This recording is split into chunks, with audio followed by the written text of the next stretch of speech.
Good morning, good morning. I'm going to ignore my video screen in front of me. Let me just turn you on over here and I can see you coming through. And I can see the viewers coming in as well. Good morning. Can you give me a whoop whoop if this is all working? I'm sure it is. I have a feeling it is. There's 7 of you. It's really annoying, the time delay when you live stream on YouTube, because I can see myself on the screen currently just coming in and turning the computer on, and then I can see on my big screen to the right what you guys can see. So there's absolutely nowhere that I can see what you can see right now. So it's really confusing. It's really hard. Hi, Emily. I got a whoop whoop. Good morning, Catherine. Heth UK. I can't keep calling you Heth UK. What's your name, my lovely? Where have you come in from? Peanut671, likewise. Where are you watching from? What's your name? I've got my coffee this morning. I don't normally drink coffee. I'm a tea girl, but I bought myself some sample sachets of Beanie's coffee. On my cherries haul video. I don't know if you saw that, but it's in my archives now. Got released earlier on this week. And I'm drinking salted caramel coffee, or creamy caramel coffee. I can't remember, but it smells like washing up liquid. Tastes a bit like washing up liquid.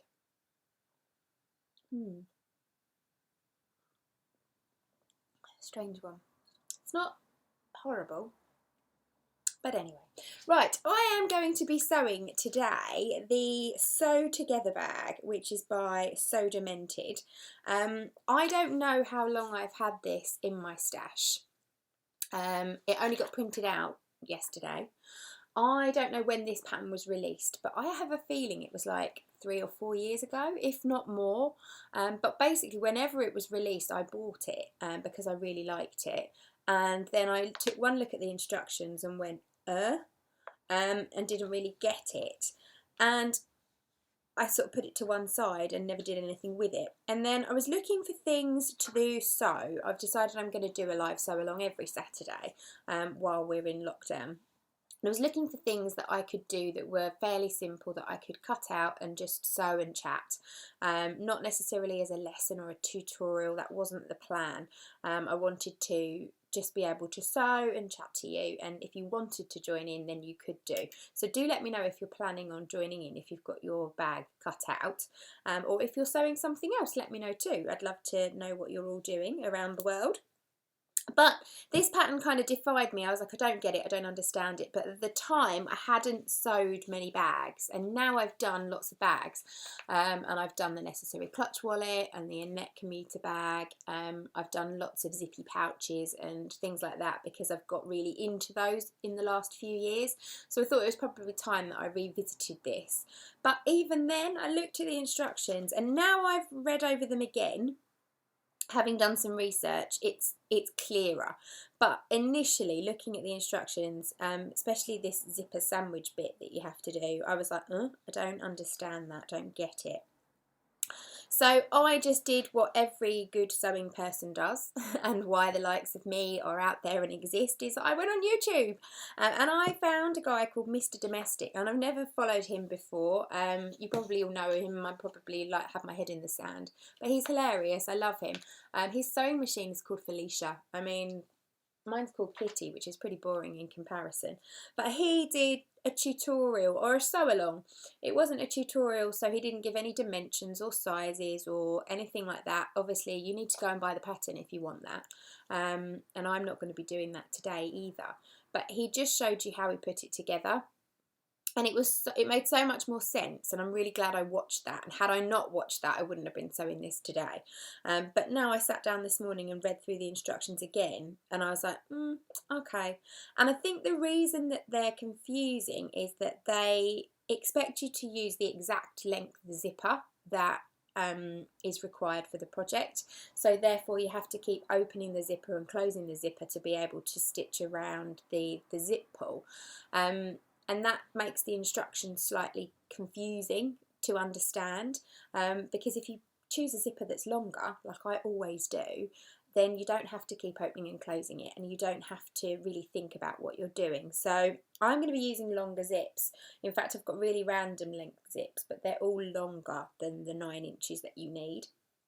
I think some of them are about 11, and then some of them, do you know what that one is? It's probably about an 18-inch or 16-inch zip, but there we go. So I cut out 2 of these bags, one of them from scrap fabrics and one of them from fabrics that kind of matched each other. They're still scraps, they're still smaller pieces that I've got in my stash.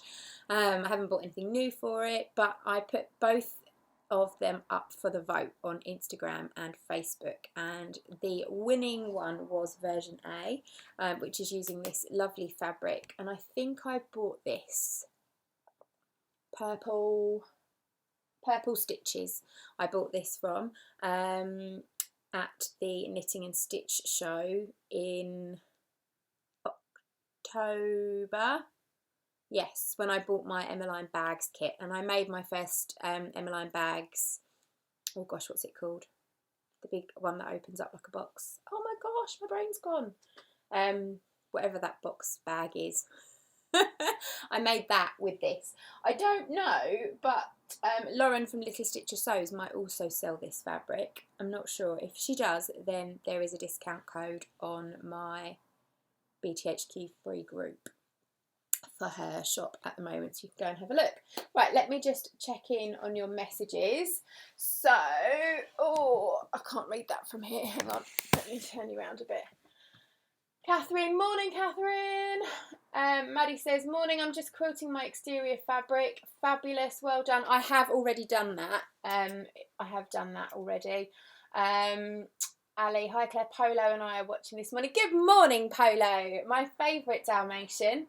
You're going to be making the bag at a later date, no problem. Morning from Bracknell Sewing Bees. Good morning, Bracknell Sewing Bees. Maddie loves Mr. Domestic. I'm going to prep a weaving piece this week too. Oh, exciting. Althea, I'm all the way from South Africa. Love watching your beautiful work. Thank you, my love. Emily says, going to make one too. I was exactly the same. Put it down. I was completely confused and watched a video. Think it was Mr. Domestic, and then I was completely fine. The retreat bag. Yes, thank you, Maddie. The Emmeline Bags retreat bag. Emily, it's true, isn't it? It's one of those things you can look at something and think, it's like the ginger jeans. I mean, you and I did our ginger jeans class together. I don't think I would have made the ginger jeans just reading the instructions. Although they are perfectly clear, and in fact they're really detailed, I don't think I would have got on with it. But having Charlotte on hand to go, Charlotte, I don't get this bit, am I right? It just really helped, and that kind of got me over that hurdle. And even the second pair that I made, she was around, and I was glad she was, because even then I was trying to just follow the instructions. I had those moments of just ugh. So I'm going to get started. So the first thing you need to do is to stitch the side panel pieces together. So you've got a lining one and an outer one, so you're going to stitch those together and turn them in the right way so they're nice and neat looking. So I'm going to be good. I'm going to plug my little iron in as well. Oh, there we go. Speaking of the lovely Charlotte, I was so lucky. I've got one of these little lovely tiny little prim irons. I'd wanted one for ages and I hadn't got around to buying one. And she's an ambassador for a local company who stock prim products. So they gave her bits and pieces to try out and test out. But because they're a wholesale company, everything comes in big numbers. So she got 3 of these little irons. So when she heard me say that I wanted one, she was like, oh, I'll bring you one. So when she last came to teach, she brought me a little iron. It's lovely. Every time I use it, I think of her. Sad. And again, speaking of Charlotte, if you don't follow Charlotte, by the way, Sewing Bee Charlotte, Charlotte Newland, go check out her Instagram, because she has just finished her sewing room and it is be beautiful. Oh gosh, look at that. That's terrible. I don't know whether one's too big or one's too small. That's where I've interfaced it and I've cut it. Yeah, okay. I don't think it's going to matter. That's going to end up in the seam allowance. But I might just move it down just a tiny bit. Oh dear. First hurdle.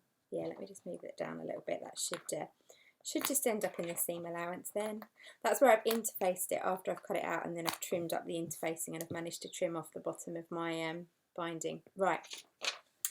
Now the question is, do I move you and keep moving you? I think I'm going to have to, because otherwise you're going to think I'm not here when I am here. And I also probably need to get my cable charger out of my bag. Bear with me. I didn't really get very well organised, did I? This is my net commuter bag that I use every day for work, and I made it over a year ago now, and it's still holding up. It's so good. I love it. And it is my commuter bag, literally. Let me plug myself in, because doing live streams uses so much power. Now, what can I unplug? Let me put you in. I will plug you in just a second. And I'm going to move you over here while I do my first bit of sewing. Let's pop you on there.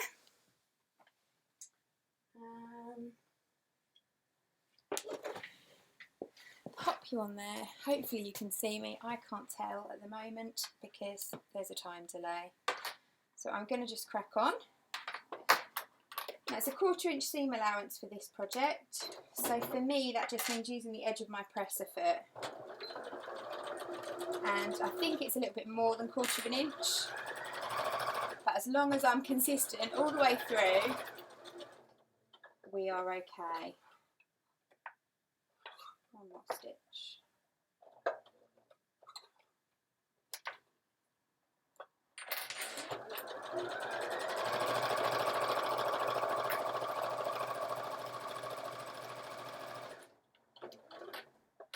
What I'm going to do between each step is I'm going to just stop to read your comments, and that gives anyone who is sewing along a chance to catch up.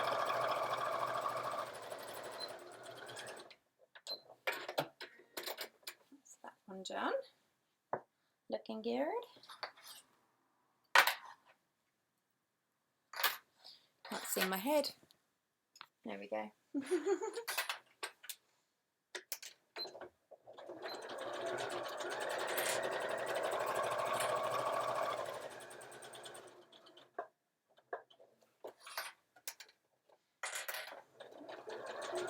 It would be handy to have some pivot points on this pattern piece, just for anyone who's not very good at seeing where 1/4 inch is. But just a thought, if you are a beginner sewer, you might want to measure your pivot points with a ruler first and mark them with a pen.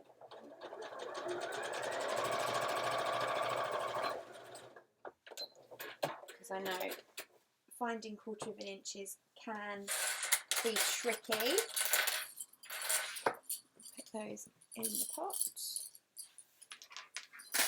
So then we have to clip the corners so we can get a nice neat pointy bit. I'm sure there's a technological term for that. Removing the bulk.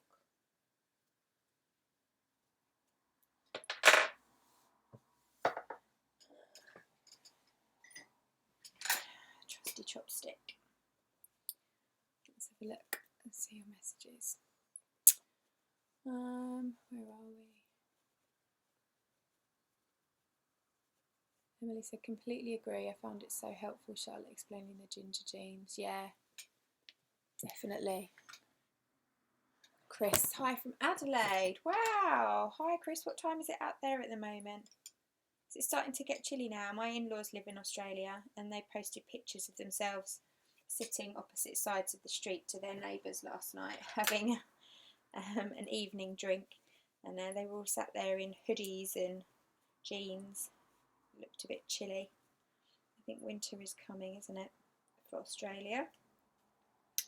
Right, now I'm going to press this.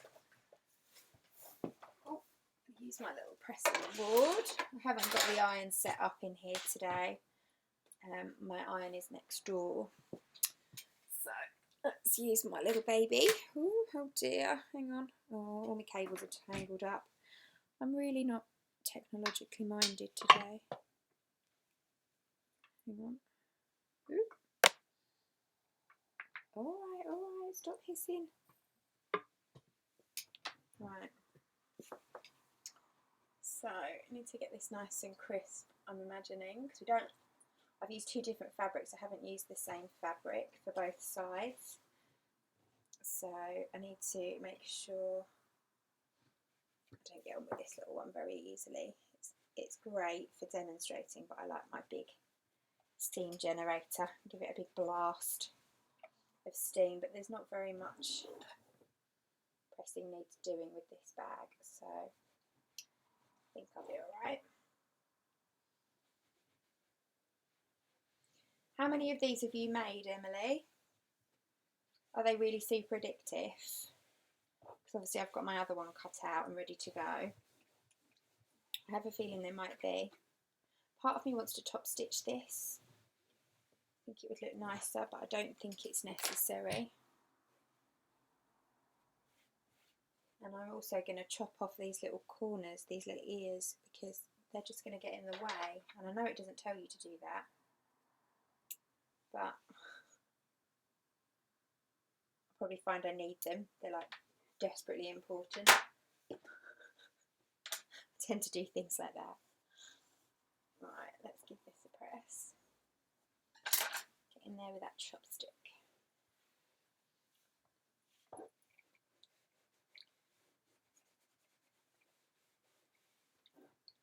I love these chopsticks. I've got a whole set of rainbow ones. They're just wooden, but they're really nice. I bought them from Flying Tiger. They were like £2 for a set of rainbow chopsticks.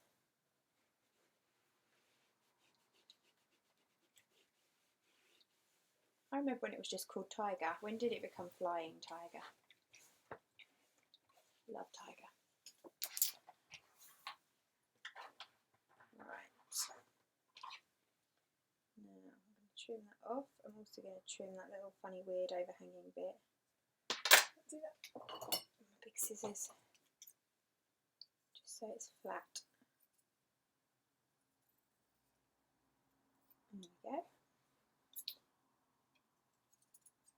Beautiful.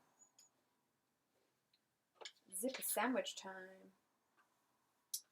I think I'm just going to leave you there actually,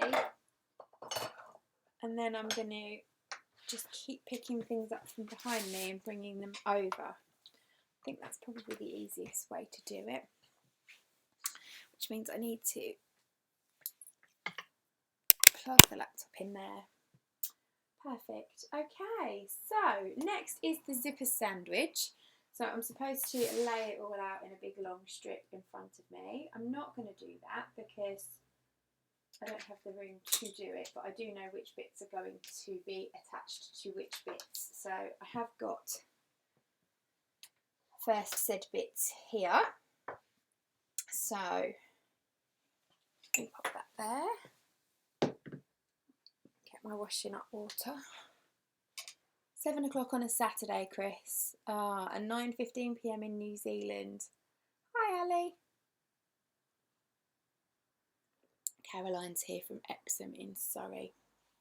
Beautiful. It is a lovely day here in the UK. Lovely, lovely day. Really nice and sunny and warm. Right. Get my Wonder Tape. It's dried out at the end, typical. It's really weird being here on a Saturday and not teaching, but I'm making a point of still coming in because I've got orders and things to send out for people. People who've ordered kits and stuff, So I'm still making a point of coming in. That and Friday and Saturday are the 2 days where I'm normally here all day and I don't have the children, because Mr. Mac, well, normally they're at school obviously on a Friday, but on a Saturday Mr. Mac has them, and we're trying to keep routine as much as possible at home, and it just gives me a chance to escape, because I'm being mummy as well as business owner a lot more obviously at the moment. So I thought the best thing I could do would be to do one of these sew-alongs every Saturday while we're in lockdown, because I can't teach. I won't necessarily do them every Saturday. Occasionally I will teach a class instead, because obviously now people are getting a bit more into Zoom and stuff and understanding how it works. Our Zoom classes are proving to be a little bit more popular. We had a great one yesterday. We made Christmas stockings, which was really good fun. So I might find that I have to teach instead. Obviously that's going to take a priority, because that's going to bring me in some pennies. But we will see. I'm just taking every week, 1 week at a time at the moment. Right, so that's my first zipper sandwich. One side, there's 3 pockets in this pattern, and you basically make this lovely long internal compartment that's full of pockets, and then put it all together, and it's all very clever. I need to find my zipper foot.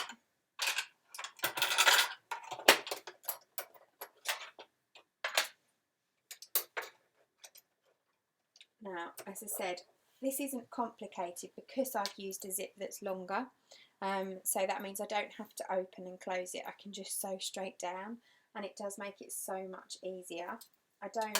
I never use a correct size zip on a pattern unless I really have to.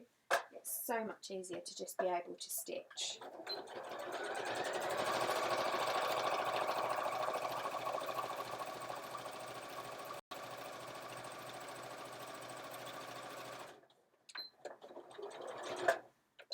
Now the pattern does say I need to top stitch each of these pieces, but I don't know whether to top stitch them now or later. But if I top stitch them now, oh, suddenly lost you.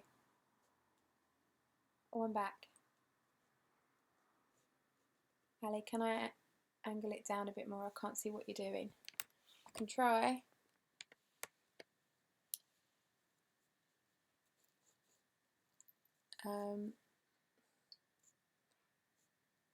Am I back? Laura, hello! YouTube isn't receiving enough video to maintain smooth streaming, as such viewers will experience... Oh dear, what's happening? Will experience buffering. Okay. Buffering. I have to have my head chopped off, I think, Ali. Let's try that. See how that goes. Right, I'm going to have to keep changing my foot each time, because and changing my needle, because I want to top stitch as I go. So that's a little bit annoying. It's a slow process, but it's okay. I'm just going to move my needle right over and put the length of my stitch up for this bit. And then make sure that everything's pulled out away from the zip.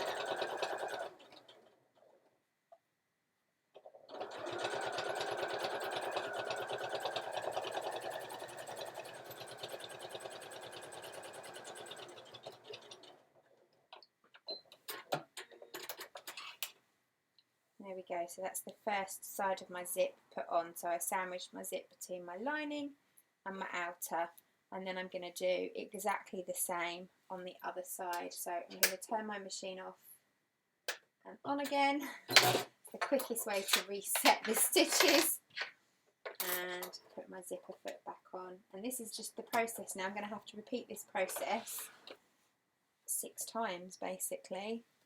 So you've got your fabric,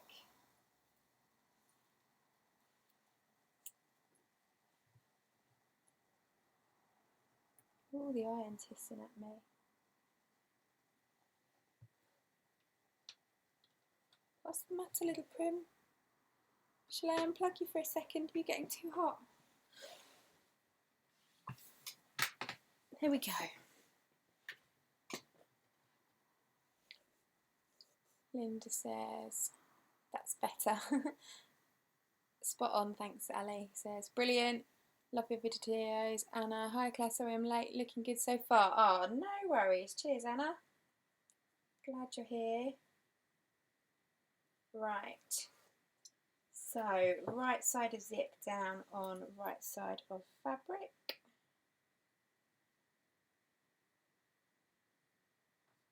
There we go.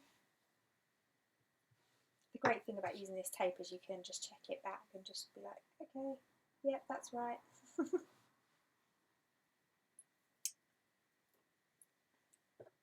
Does seem a bit wasteful when you're using 2 pieces for every zip, but it is a godsend. I only discovered it, I don't know if it was this year or last year, I can't remember.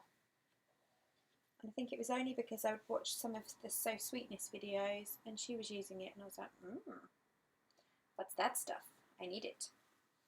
But I don't buy the Dritz stuff. This is actually Dritz. I had to buy Dritz because I couldn't get any other stuff quickly and I needed it for a class. And as I say, I bought 2 brand new rolls of it the other week, put it somewhere safe, like really safe, and now I can't remember where it is. So I did have to buy some Dritz and it was really expensive. It was like £8 for a tiny little roll. Whereas when I get it from Amazon, I buy 2 big rolls for like £4.50, but it's just not Dritz. But it's fine. Right. This is going to be a slow process, isn't it? Because I'm going to have to stitch each of these individually and then change the foot and then top stitch it. But let's do it properly.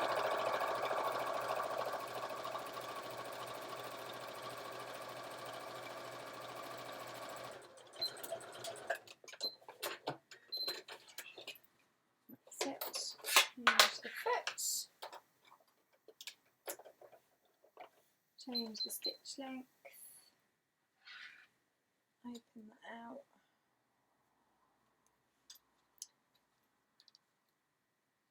And then I want my needle over there. I am so slow to the programme on a lot of things though, so with the Dritz tape, I'd never heard of it before. Everyone's been using it for ages, clearly. And then top stitching and putting zips in and things. I never used to think about moving this position of my needle. I always just used to really try and line everything up. And I never got straight lines, but now that I know that I can move my needle left and right, it's a game changer. So don't think that just because we are sewing teachers we necessarily know everything we should know. You can always learn new things. There we go. So that's my first zip in. So you can see, it really is just a normal zip sandwich. So you've got your outers and then your pocket linings are there. They're only tiny, but that's because they're going to be stitched together. And this is going to form a big kind of internal pocket like that. There's 4 of these big internal archy bits with then the zipper pockets in between. So I just need to repeat that process that I've just done another 2 times over. So I'm going to get my next zip and my next bit of fabric and my next pocket lining. Let's put my zipper foot back on.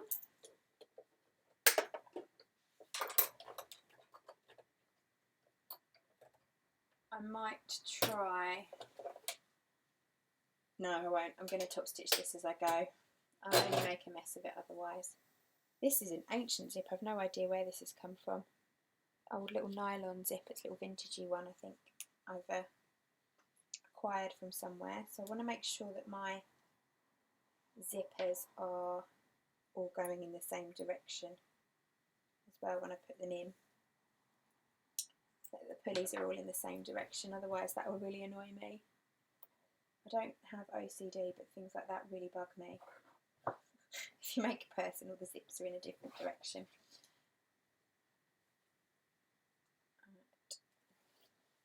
Right. Zip down.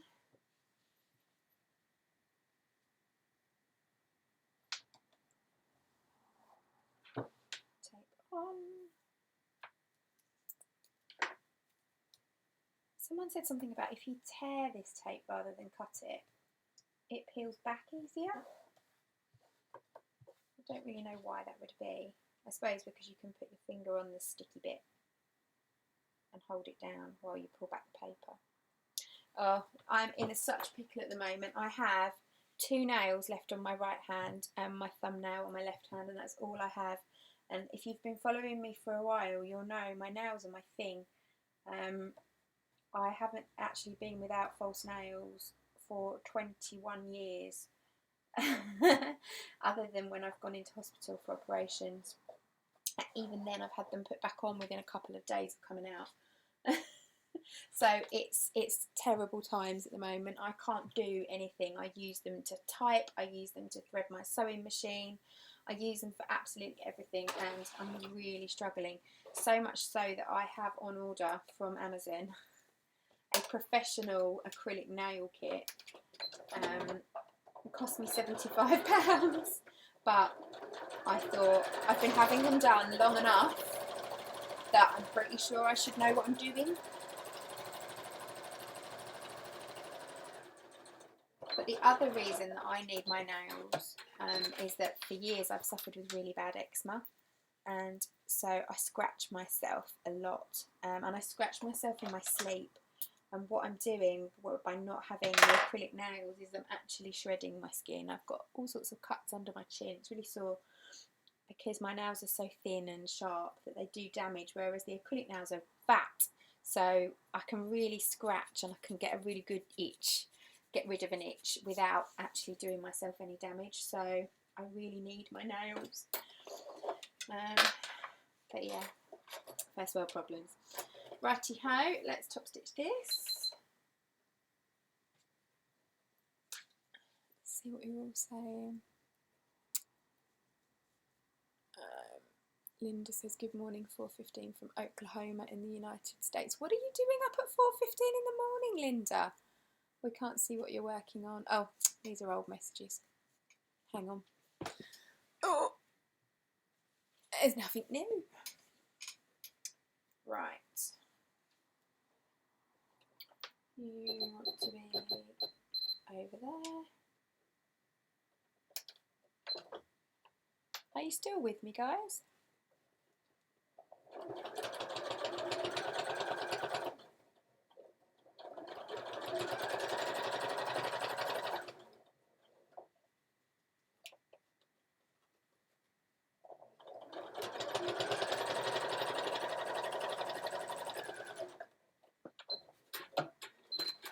So technically you should press these between each section as well, but I'm just making sure that I'm really pulling the lining down from the underside and I'm not catching it in the zip as I go, which is a little bit naughty, but needs must. Right, where's the next section? Oh, here.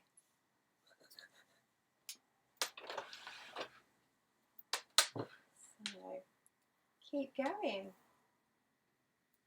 This is quite nice actually, it's quite methodical. Step by step by step. You're just creating the same zipper sandwich over and over and over again until you get yourself one big long strip of zips with little pockets dangling behind. It's quite nice. I could see adapting this would be fairly easy. I know lots of people I've seen have made bigger ones, like longer, so they fit like knitting needles and stuff in them. I don't know, I haven't looked, but I'm probably guessing that somewhere there's some blog posts or something out there where people have changed measurements or desired measurements. So if anyone knows of any of those, can you let me know? Because I could work out the sizes for the actual pocket pieces, no problem, but knowing how big these side pieces need to be is a bit of a different matter.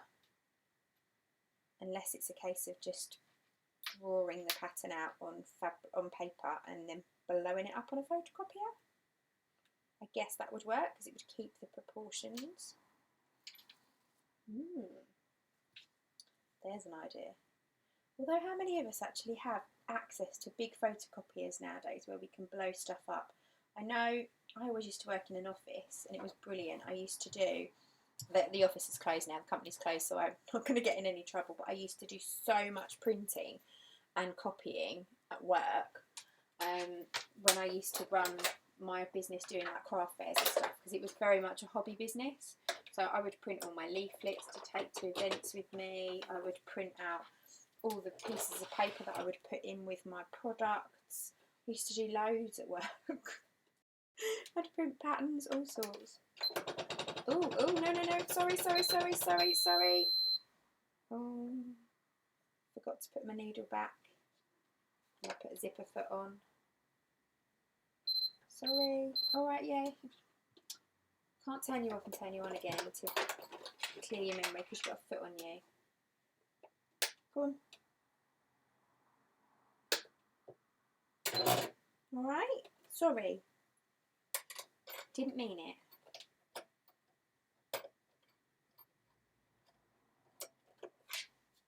Right, there we go. Ready?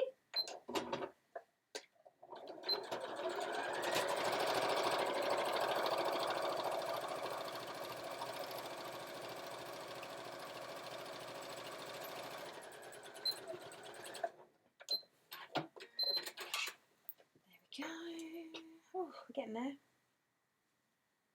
Now just top stitch that.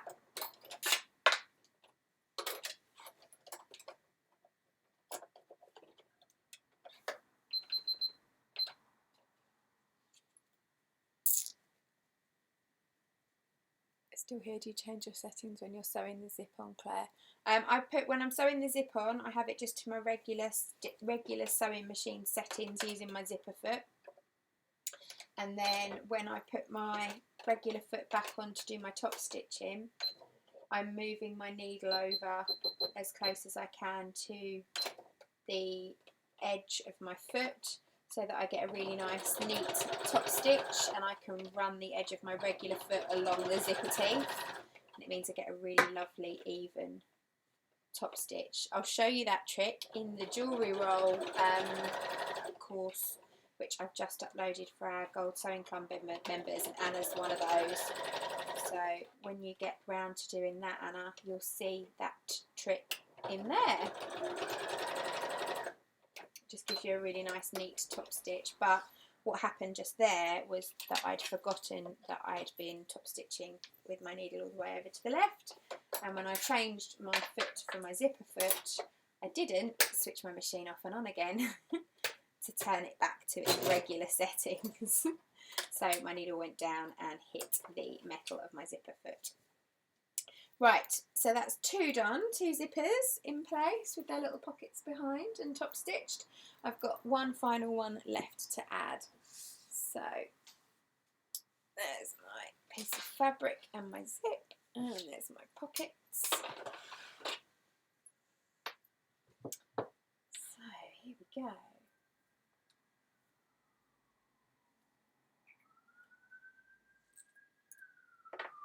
My friend wears cotton gloves at night to protect her skin. That's a really good idea, Caroline. I'd find that still too hot, I think, though.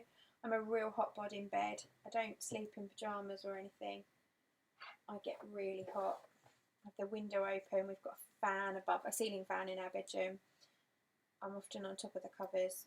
I overheat in general. I'm not good. Right. Oh, this zip's really long. Never mind. Doesn't matter.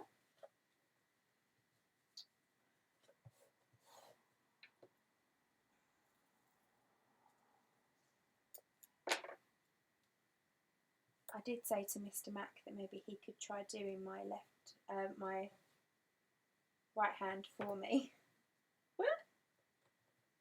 So who knows, he might open his own nail salon. But hey, if I'm not bad at it and I can do them alright, then the kit will have paid for itself in 3 goes. So that's not too bad. I don't think we're going to be going back to the nail salon anytime soon. So we'll have to see how I go. Watch this space. Right. Let's sew that in.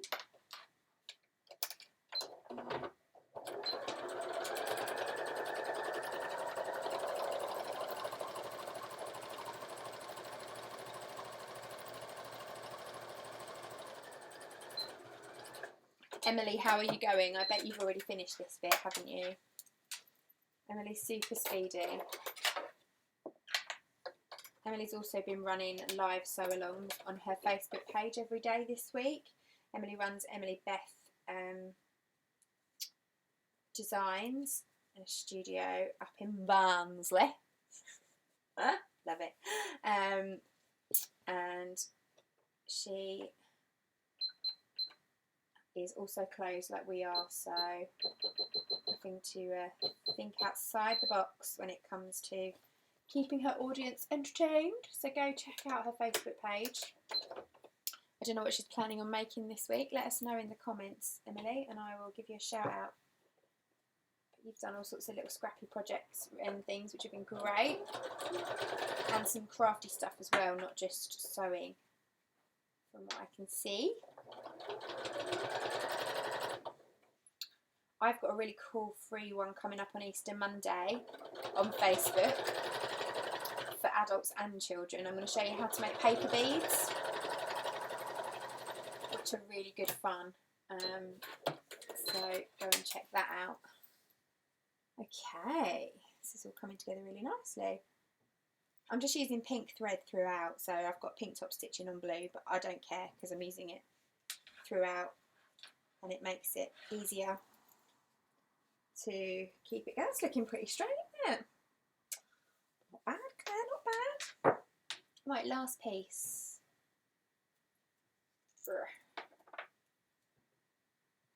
And then I'm going to have to read the instructions because there's a strange bit coming up. Oh my god.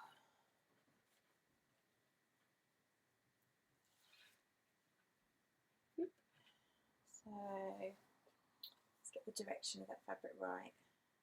It's got a print on it. So yeah, be careful if you've got a print. This is got a directional fabric, so I'm making sure that they're going in. That's going to be the centre bottom. Well, that's going to be like the centre there. So they need to be going in towards the centre. So make sure that if you've got a directional print, you're aware of that. Got your 4 panels. Again, it doesn't matter, it's not life or death, but it's one of those things that really bugs me if it's not right.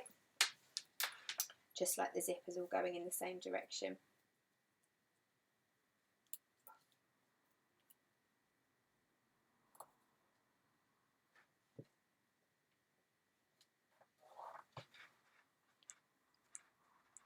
Paper beads are pretty. They really are, Ali. I love them. We've been doing them for years as a kids class here. When we first opened, I did them. In fact, when I was teaching at Chicken and Frog, before I even opened the studio, we did them, and they're just so effective. And the fact that you can make them, you don't have to have pretty craft paper. If you have got it, it's a bonus. You can use just magazines or leaflets or junk mail. They look so effective, and you can get really different shapes as well. I love them, they're really enjoyable to do. Just need a cocktail stick or 2 and some glue. And that's 10 o'clock on Monday, and that's on my Facebook page.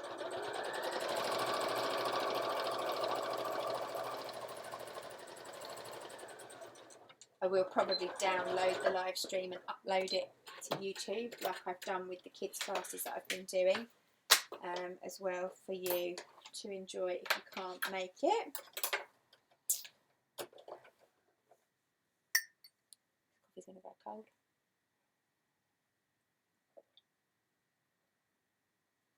It always amazes me what you can make with things that are around your house. In fact, I've got on my pin board here, Elspeth made this. Look at this little reindeer. He's really cute, and he's just 3 little lollipop sticks, 2 googly eyes and a pom-pom. But I think he's really sweet. It's a great little one you can do with the kids in the run up to Christmas. A little random Christmas decoration on my pin board. As you do. Right, last bit of top stitching. So, needle there.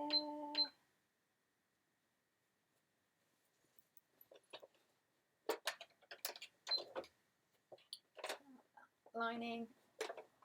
Definitely helps that the fabric is interfaced because it's stiffer, so it means you can finger press it a lot easier and you haven't got to keep going to the iron. And I've also used quite a starchy lining fabric. This lining fabric, I'll show you in a minute, is Primark bedsheet. I love them for lining bags and things because it's a really good cotton. It's really quite starchy. This lovely hot pink, it's beautiful, it's like neon. It's quite starchy, so it's really good for lining. It's not too thin and drapey. It's got some structure to it because I haven't pre-washed it. So obviously if you pre-washed it, you'd get some of the starchiness would come out of it, but I haven't done that. But it's really handy for using for linings because it's really bright and fun for a start. And they come in so many amazing colours, but they only do fitted sheets, but that doesn't matter. If you just buy a king size fitted sheet, you get the biggest one you can, and then all I do is I cut off with my scissors and I literally hack off the elastic around the outside edge and then give it a big press, and it just becomes one massive piece of fabric. So it's super wide as well, which is really handy if you want to make binding or anything like that. You can't bother to join fabric together. So I often buy them, especially when I see them in the sale, because they've got them in really cool colours. Right, so that is all done. What I'm going to do, and it doesn't call to do this in the pattern because it uses zips that are the correct size. So what I'm going to do is I'm going to bring my zip pulls into the middle, and I'm just going to baste across the end of my fabric. So just to show you, I'm going to bring that into the middle, and then I'm just going to baste really close to the edge across here just to put my own zipper stopper in, and I'm going to do the same on that end as well, and that means I can then cut off my excess zip. I say it doesn't call for you to do that, but I'm going to do it. I don't know whether I'm going to do it now. Yeah, I'm going to have to do it now, yeah. And then I'm going to then go on to finish the inside of the pockets, because that way, as far as the bag is concerned, it will think I've used the right length zips.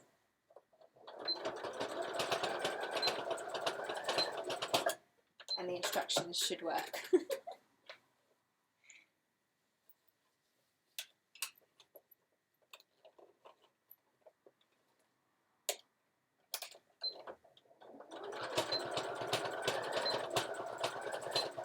I just go forward and back a few times with my needle, and I just make sure that I keep it within the 1/4 of an inch seam allowance, so fairly close to the edge.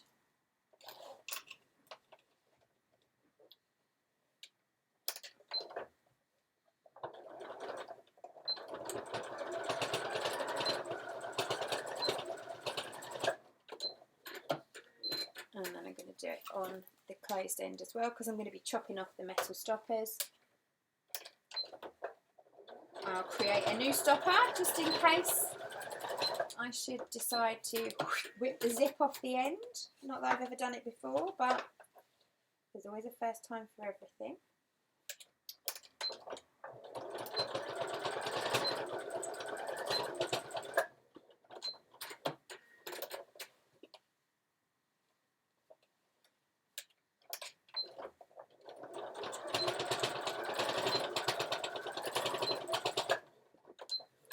Right, I'm going to put my zipper foot away before I lose it, and turn my machine off for a second just to set it back to normal and get all of my loose threads chopped off and snip off that excess zipper. all of them, and then I've got my zipper sandwich completed. This is actually quite a quick sew, because that's definitely going to be the longest part. I have to admit, I'm not looking forward to the binding. I'm not very good at neatly top stitching binding, and that's something that really bugs me. Again, if top stitching is not neat on binding. But I think I'm going to do mine so that I top stitch on the right side, so that if it is a little bit wibbly wobbly and dodgy, it's dodgy inside the bag, because it does give you the option of doing either or. So we'll see. Chop those off. There we go. Right. Perfect. Now, the pattern instructions for this next bit show you that you have to make measurements and draw lines, and then you stitch in your pockets to the lines. But then Mr. Domestic just sewed his together. I think he just moved them and he sewed them together, which would mean my line would end up. Right, I might draw them and see what happens. Let's get my friction pen and my instructions. Right, made the zipper sandwich. Right, to make the 3 pockets in the lining, in the centre of the zipper teeth, mark a line 3¼ inches on pieces B2, B3 and B4. Okay.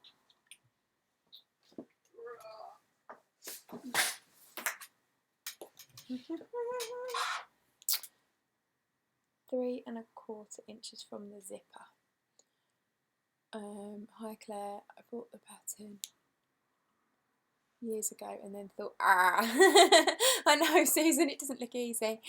Maddie, I've not even started yet, still cutting fabric and interfacing, didn't get the pattern till late last night and had a Zoom session this morning to attend. No worries, Mads. Yeah, see how you go. Anna says, hi Maddie. Right, 3¼ from this zip. 3. Oh, I'm used to you standing up on my big table. There.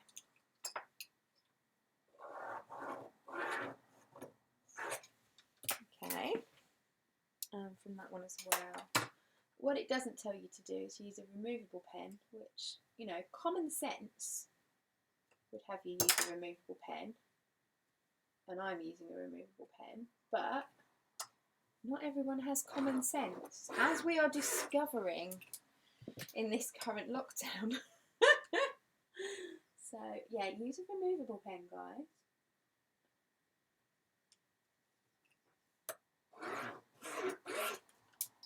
Right, so if I then have my pockets lines there,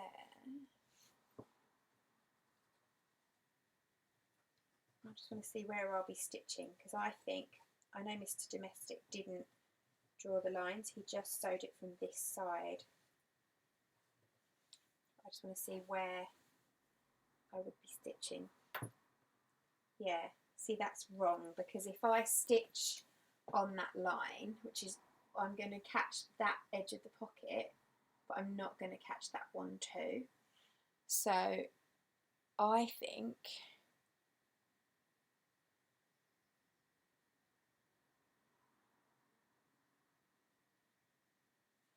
yeah. So if you stitch along that line, it says that you should catch all the layers of the pocket, but you won't. This, because of the way that they're attached to the zip, this one's higher up, unless you, even if you open the zip, that doesn't make any difference. What you could do is stitch that together first and bring it over, but that won't make any difference either. So yeah, I'm going with Mr. Domestic's rules.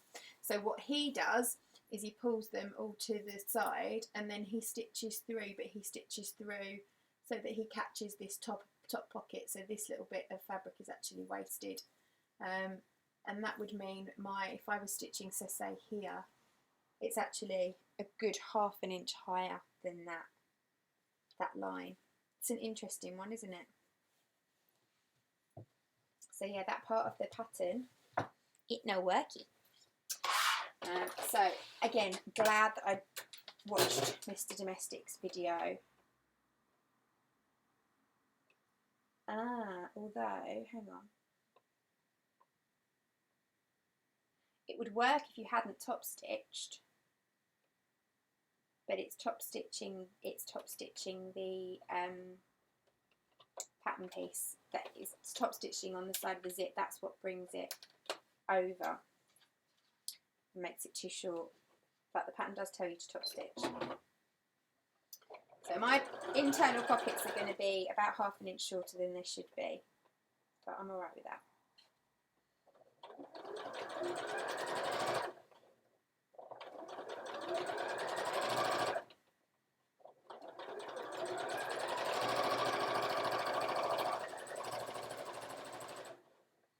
When I saw him do this on the video, I was like, why are you doing that? I don't understand. Yeah, you can see where my top stitch line is here. Is a good half an inch away from where the line would be if I drew through.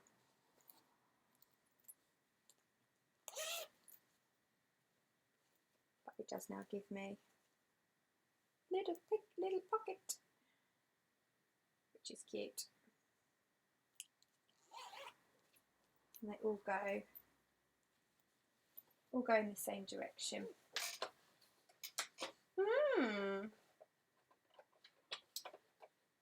I wonder if that's been changed. I bought my pattern 3 years ago, so Maddie, if you've just bought the pattern, it'd be interesting to see what your instructions say, whether they're any different.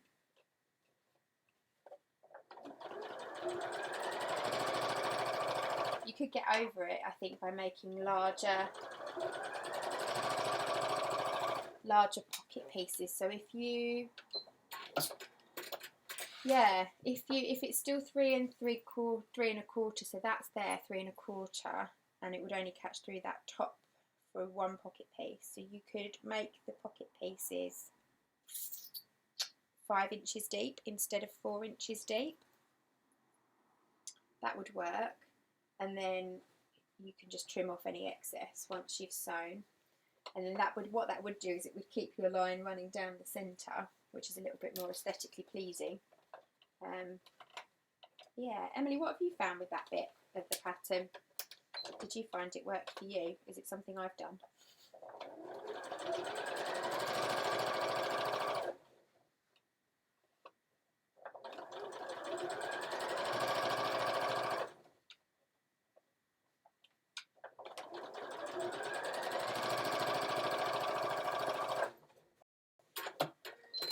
There we go. So, that has now got me my little zipper sandwich. I'm going to bring those up.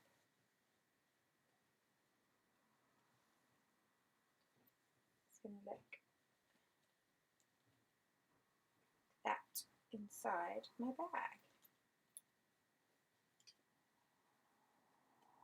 With 3 little pockets. Beautiful. Inside there, inside there. Right, I'm going to iron that line off. I have to plug my little iron back in. I don't know if you're still hot, are you? Yes, you're still warm. It might come off. Let's try. Let's try. No, not hot enough. Plug it back in. I think you need some more water. That might be why you were hissing at me. Where's your little water bottle? Does anyone else talk to their appliances? I seem to do it a lot. I don't know where his little water bottle's gone. Had it out yesterday. I just have to use this. Don't know where your little cup thing's gone, my love.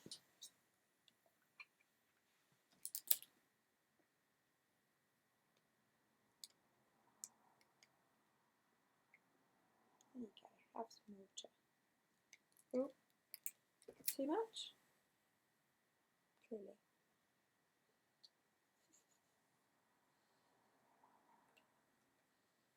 Don't worry, there's no plugs down there.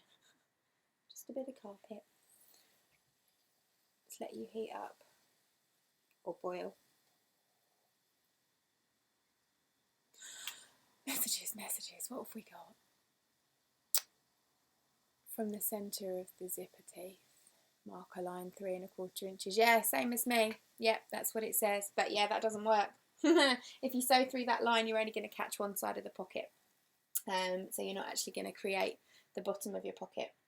So yeah, it's a little frustrating. But as I say, I think it would be good if you just made the pattern piece a bit bigger. Make it 5 inches instead of 4. So if you haven't cut your pocket linings already, Mads, there's a solution for you. Let's just iron off those marks. There we go. Right. What's next?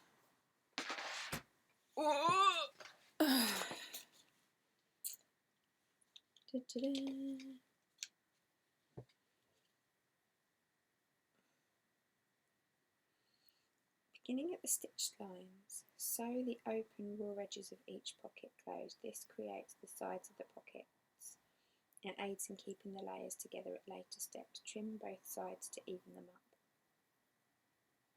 What?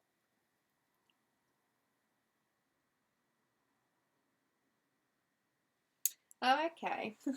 I like this. So actually, if we'd stitched through that line, it then says trim off the excess bottom pocket linings to 1/4 inch. Well, there's only an excess pocket lining on one of them, but again, that's if I'd stitched through this line, if I'd stitched through the line, that would have been totally wrong. That measurement's not right. So if they're expecting there to be an excess, which there is, the measurement is actually 2.5. If you measure 2.5 from the zipper and sew down that line, then you would be catching the bottom of one of the pockets and you would have an excess to trim off. So yeah, either the measurement is wrong or the size of the pocket linings is wrong. But either way, I've got pockets and it works, so it's not a problem. But you will need to sew from either measure 2.5 inches or extend the pocket piece to 5 inches, or just sew from the back and make sure that you're catching the edges in. You have 3 options. But you can make it work. So they're all there. So I don't know what it means by beginning at the stitched lines, sew the open raw edges of each pocket closed.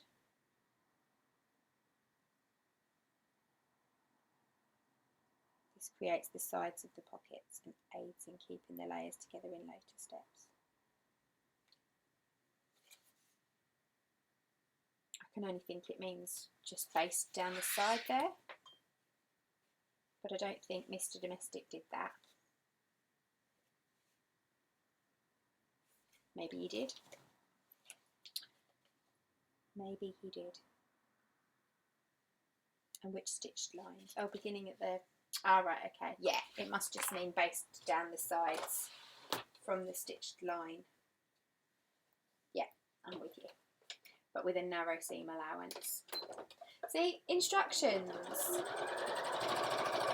Instructions are great, but everybody does things differently, and so you can word stuff thinking that it will make sense to you, and it might make perfect sense to you, but it doesn't necessarily make sense to someone else, which is why when I do my patterns, I always include a video tutorial, because I think that's the best way to show people clearly what I mean. And anyone who's done any of my online courses will know that I use a very unique style of terminology, but it does make sense because I can show you what I mean.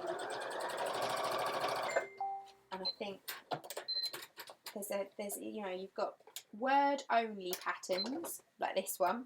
I find them really hard to follow. We've got words and picture patterns, words and pictures, which I find easier, but I don't think you can beat a video tutorial personally. Right, so I've basted all my pockets together. That is done. Now what? Optional pin cushion and or needle landing. There's no pictures of your pin cushion and or needle landing, so I have absolutely no idea what you're on about.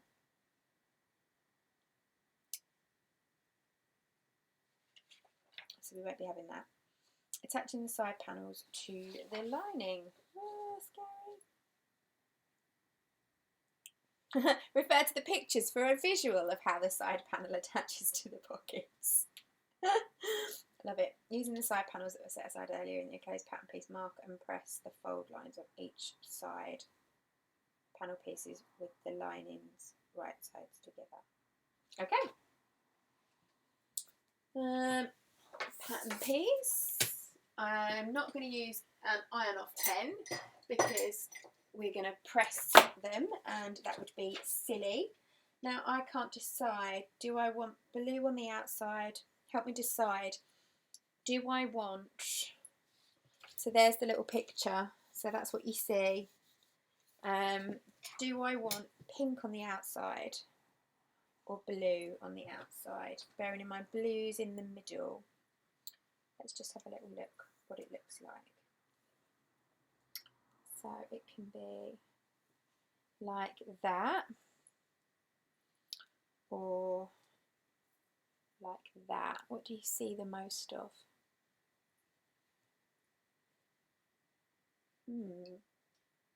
I think I want pink on the outside and blue on the inside. Help me decide. What do you reckon? Pink on the outside, Chris, or on the inside? Always pink for me. Pink. On the outside? Give me a thumbs up if it's outside. Pink, pink, pink, pink, pink, pink. Pink. You're all pink. Outside? Love the delay in this. Outside. Outside, outside. Okay, cool. Right. So, I need to therefore make my markings and press on the wrong side. Let's just move this out of the way for a second. So, got the centre first of all. You can do that just by finger pressing. My ruler and my little chalk pencil.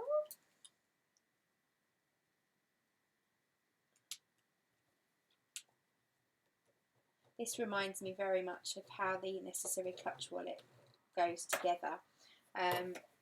And I was thinking to myself, I wonder whether you could use rivets instead of actually sewing, but I think you do need to sew right down to the bottom to get the whole thing to stay together. But once I've done it, I will certainly be assessing whether I can use rivets, because I love a good rivet. I mean, you could put one in anyway, I guess. Right, so that is there. And there.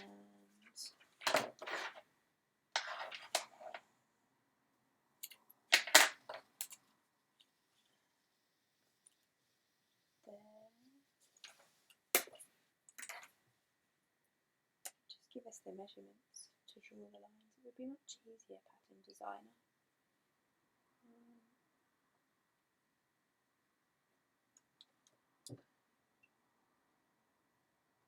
Is just 2.5 inches away from the centre line. Why didn't you just tell us to draw the centre line and then 2.5 inches out from the centre line? Would have been a lot easier than marking notches and goodness knows whatever else, but each to their own. So yeah, if you want to, you can just measure 2.5 inches from the centre line.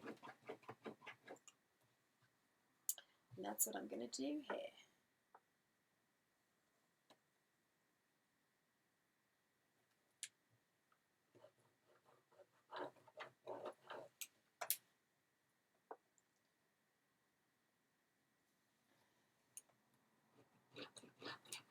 And then I'm going to write on my pattern piece.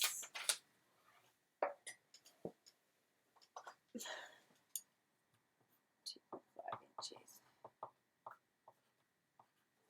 And then I know for next time. Righto. Oof. Now what? At the centre. At the centre fold. Oh, I need to press these, don't I? Pressy. If you want to know how to make one of these, by the way, there's a tutorial in my tutorials playlist. So I made this myself just with some chipboard and some wadding and a little cutting mat, but it's really useful because you can use it to press on your lap, or you can use it to if you're doing like a little quilting project like the little pincushion that I made the other week, you can just have it set to one side of you when you're sewing, which is really useful. And you don't have to keep getting up and down.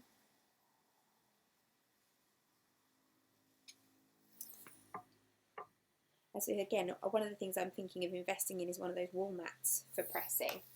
But again, I could attach that to a board so that it was double-sided, although you can probably buy them, to be fair, already attached.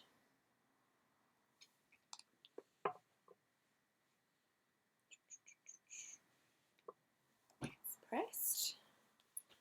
It's going to go, so we're not going to see those lines ever again, so it doesn't matter that they're not in a removable pen, because you're going to be wrapping this around your zippers, so you're not going to see the inside part at that point, so it doesn't matter that I can see that pencil line still, but it's very, very fine anyway.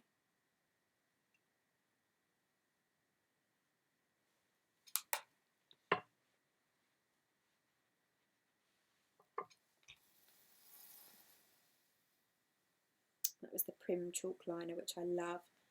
Another little product that Charlotte told me about. Oh no, that's not right. Let's put it over a bit more.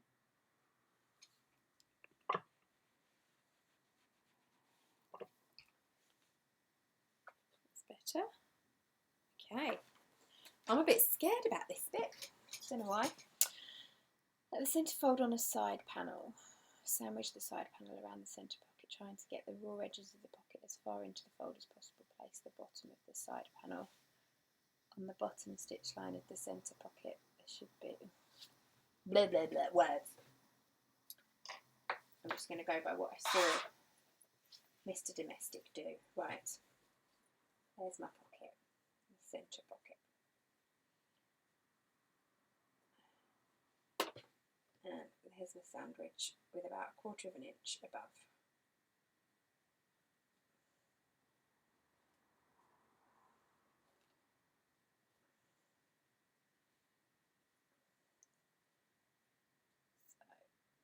So I don't like the fact that you're going to be able to see the end of your zipper if you look down.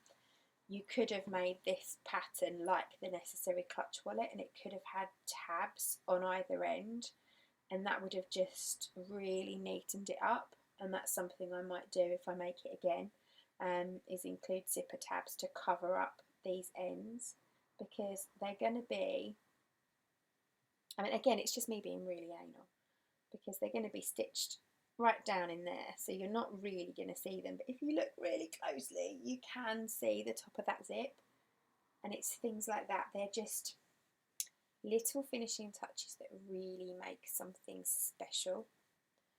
I think I can see myself adapting this pattern a little bit for future reference. I would be interested to see if Sean had made this actually. Necessary Clutch Wallet Queen. If you watch this at any point, Sean, I doubt you will, but if you do, let me know. Ooh. What was that noise? Oh. Let me put you on silent. My daughter's decided to start chatting to her friend on Skype. Right, okay. So there should be an additional 1/4 of an inch to 1/2 an inch of the side panel extends above the top. Yep, sew a 1/4 of an inch seam beginning at the bottom of the pocket and sewing towards the zipper. I can't see where the pocket is anyway, so to be fair, I'm just going to go down to the edge. Be very careful as you sew towards the zipper. It's extremely easy to hit the metal zipper stops. No, it's not, because I don't have any. When sewing towards the zipper, pull up the zipper to get the pull out of the way. It's not in the way. It's over here. Open up the seam to make sure that you've sewn through all the layers of the pocket sides. Right, okay. I can see that that's going to be fine. Let's go. Let's go, let's go, let's go.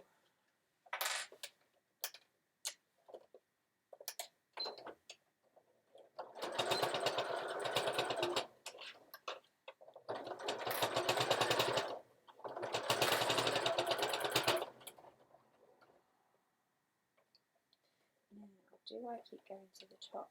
No.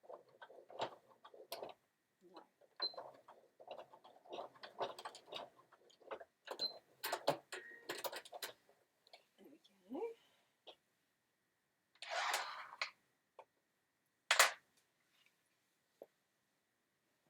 Yeah. So you can see inside there, there's my little basting stitches. Although I did them only 1/8 of an inch in, you can see them.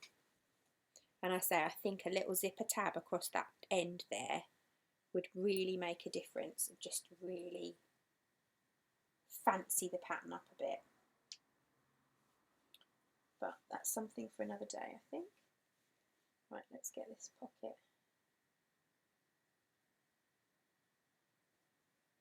Okay. Alright, then you're going to repeat that, I'm guessing, with the other side, but you've got to make sure that you have it at least a 1/4 of an inch down, the same distance down.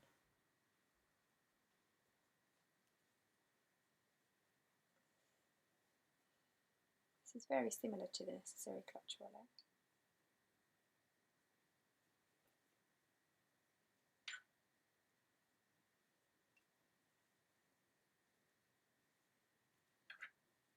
So with that, it's all angles to get these bits sandwiched in, which is harder. That looks even.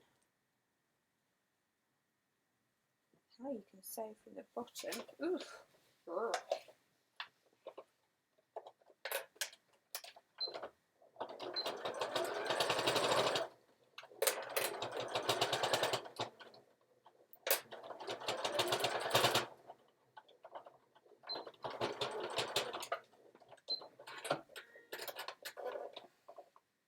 Have you closed the zipper pockets yet? Just started watching. Yes, I did, Cheryl. I made changes because the pattern doesn't work. So you'll have to go back and watch the replay. I just want to see how that's coming out. Yeah, so that's sitting flat. Yes. Okay, I think that's right. I know when I watched Mr. Domestic, he had an issue with the sides not sitting flat when he'd sewn his together, which he then fixed on his second side. And I remember he was saying something about it he hadn't left enough of a gap, or he'd left too much of a gap at the top, or he hadn't stopped sewing close enough or something. But we'll see. I think I can see where that might be. I think I might have gone down. I might have started too far down. although that looks pretty straight. We'll see. I'm going to do a little check at the end of this side before I sew the other side, because if I have made the same mistake as him, I can tell you about it, but I might not have done. We'll see.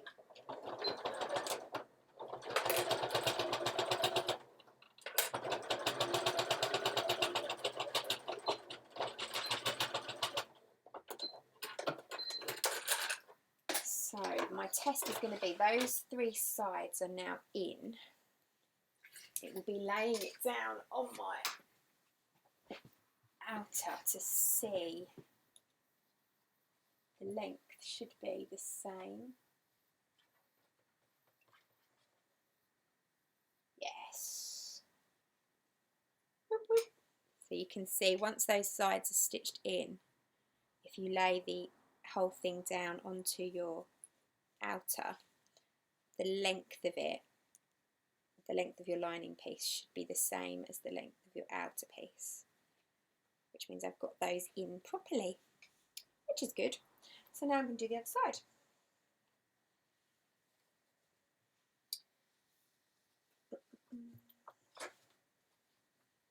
Is anyone else sewing anything else while they're watching me today?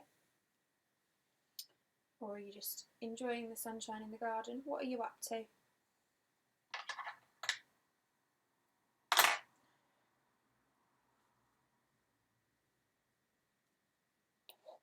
Right.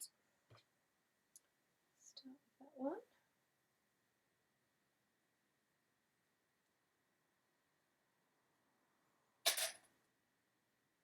I'm amazed my mum's not come on yet. She's stuck at home, bored. Although it's a lovely day, she'll be out in her garden, I'm sure.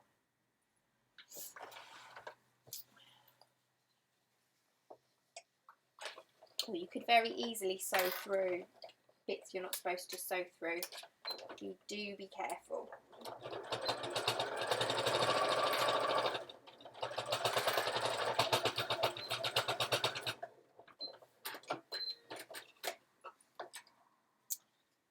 One thing I did note on Mr. Domestic's tutorial was that he used a denim needle on his machine throughout, because there is quite a bit of bulk. I haven't found that yet. I'm getting a bit more of a clunky noise with this bit, but it is okay. And I've just got a normal needle on my machine, but that I guess could change as we start to sew the whole thing together. I think this is probably the thickest bit.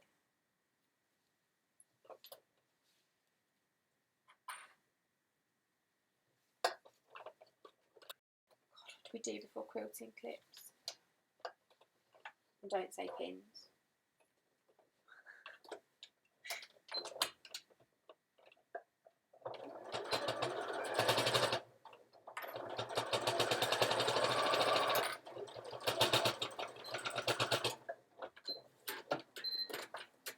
Quilting clips and wash away wonder tape.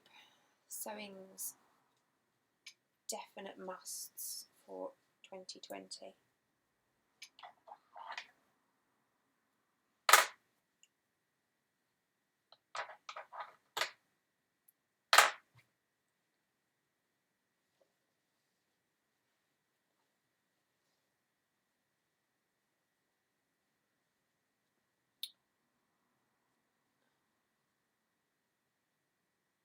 Needle size, oh gosh, I don't know, a universal needle. Naomi. What you'll learn about me the more you watch of my tutorials and my videos is that I don't follow the rules. I do what I want. And I don't worry too much about things like that. I just buy universal needles. The only times that I find I need to use specific needles is if I'm making a specific project that tells me I should. When we did the swimsuit class the other week, Charlotte was surprised to find that the stretch needles that I had at the studio were 90s and not 70s. and I was like, I just bought stretch. They're fine. I don't notice any difference. The only times that I would notice a difference is if I was sewing a really fine viscose jersey or something, and then I'd need to go down a needle size because it just wouldn't give me a neat stitch. But yeah, I'm not particularly fussy. Yay, look at that! Ta-da! I like it. Sturdier than I thought it would be. Much sturdier. These little pockets. Yeah, you get a funny little pucker inside the pockets. I think I'd do that differently. I don't think I would stitch the pocket to the inside lining. I don't think you need to. I think you could just sew the bottom edges together, because you get like a little pucker where it catches when you top stitch it. I would just let them hang down inside rather than attaching them to the here. You could just let them hang down inside. There's no reason why they couldn't just hang freely. And if they hang freely and you just sew along the bottom of them, then you're not going to get, because you get this little pucker here, you get a little bump on the inside of your pocket where it's forcibly dragged up. So I think I would just sew across the bottom of them next time, and maybe make one of them longer than the other, because they're getting caught in the zip as well.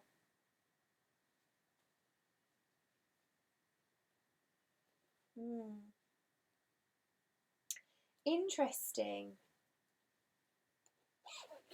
Interesting. Yeah, you're going to have to always put your finger inside, because that little pucker causes them to get caught.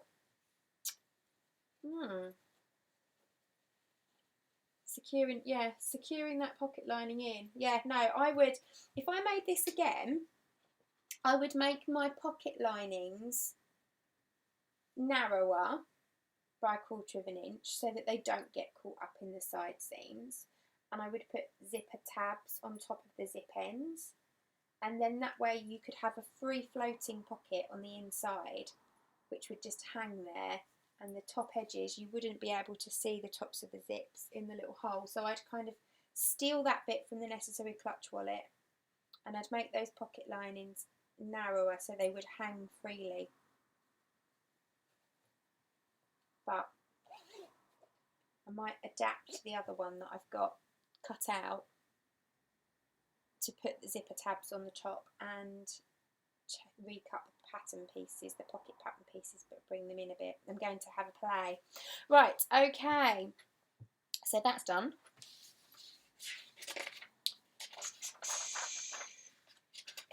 Mine looks like that. Look, it actually looks like that. Blimey. Checking the exterior against the lining, I've done that already. Attaching the lining to the exterior. Align the exterior to the lining, wrong sides together. Match the centre pocket of the lining in the centre of the long edge of the exterior. Pin all the way around. Right. Let's find the middle. So I've already quilted mine. I've just done like a box design on it. I did join 2 pieces together because it is a directional print, so I wanted to make sure that my fabric was the right size, and the pattern cutting bit, the instructions do tell you what size to cut and how to join it together if you're using a directional print, so that's really handy. So I know where the middle is because I've got my middle seam, so I can line up my middle pocket with my middle. I'm going to clip that either side and do the same round here.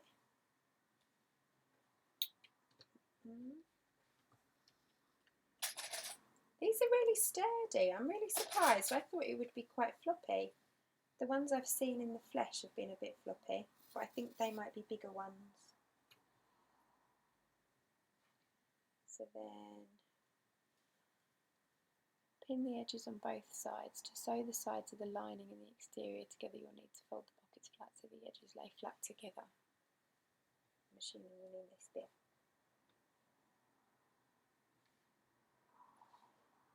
I'll just trim that up.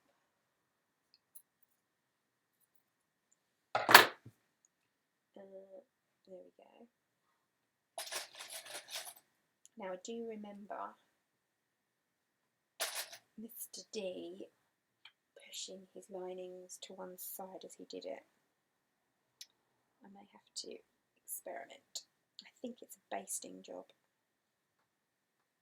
You don't come flat. Don't you come flat? You should do.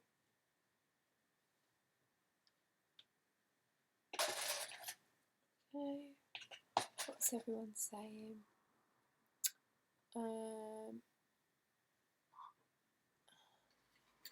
Made 8 of these in a week for quilting group. Excellent, that's brilliant, Cheryl. Doing a mystery quilt, says Chris. I'm going to see if I can blow the size up. Hang on one second. You're just going to look at my right boob for a second. Can I blow this up? Zoom in.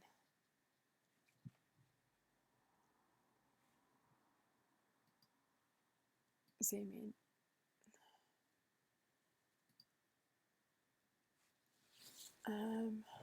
That one and plus.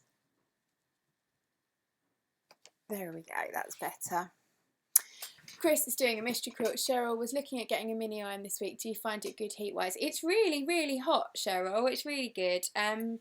But you only really need it if you don't want to keep getting up and down. I'm just using it because I want to try and sit still to sew for you. Been thinking the same thing to make the pockets in a similar way to the NCWs. I'm curious how the edges get trapped in the binding. But yeah, I think they can definitely hang free, Maddie. Anna says, I've got one, Cheryl, love mine, it's so handy, gets just hot as my normal iron. Yeah, they do, they are just as hot. Next time I'm at one of the big stores in Australia, have specials. Oh, spotlight.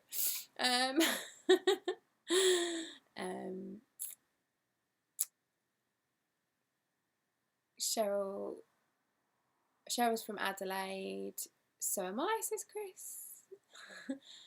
Nualunga. Have I pronounced that right? Nualunga. Fabulous. Right, okie dokie. Let's keep attaching this.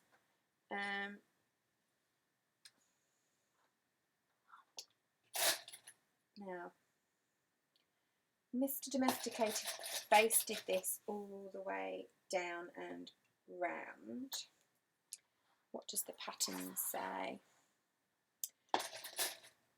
To sew the sides of the lining and the exterior together, you'll need to fold the pockets flat so the edges lay flat together. Do this one side at a time, folding the pockets to the left as you push the side panel flat. Be aware the diagonal ends of the side panels do not reach all the way to the end of the lining. No, they don't. There should be around ½ an inch or more at each end. I've got like an inch. This allows for the needed space for the final zipper and binding. I've got about an inch, but never mind. It does say or more. And I guess it will depend on how well you have sewn your edges of each of those pockets. Stitch along the sides using a zigzag stitch over the edge or a straight stitch using no more than a 1/4 inch seam. Let's try hard to keep all of the edges matched. It's by no means perfect, but it works out in the end. See, I like instructions like that. They make you feel better about yourself. But they also challenge me because now I'm like, I'm going to make it perfect. When finished, clean up the edge by trimming away the little pieces that didn't exactly match. Okay. Let's see how we go. Now, do we also do along the top edges? Does it say that? Just says stitch the sides. Part of me wants to also baste along the top edges. Those of you who've sewn these before, so it just says to baste down the sides, but part of me wants to also baste this top edge closed because I think that will make attaching the binding and the zipper easier, but I don't know. What do you think? Am I just not reading it properly? Right, I'm going to use the edge of my presser foot on the edge of my fabric, but again I'm going to move my needle all the way over to the right so that I'll be sewing a smaller seam allowance than 1/4 inch. but I can use the edge of my presser foot as a guide.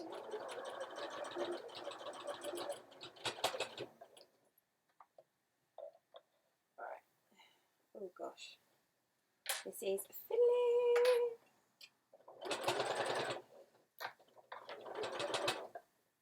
Right, so I need to squash this to the left, and that bit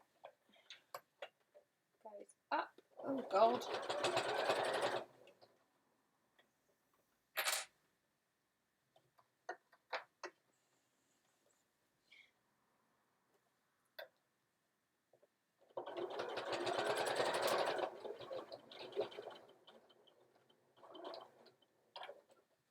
Ooh.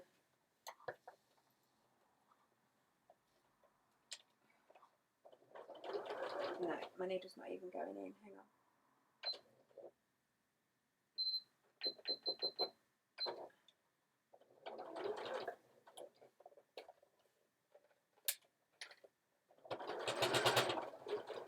No, by no means perfect. Indeed, it's really not.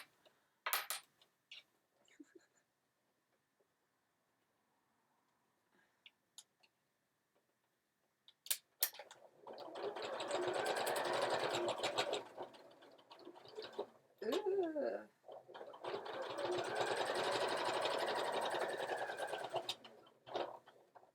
How on earth do you bind this?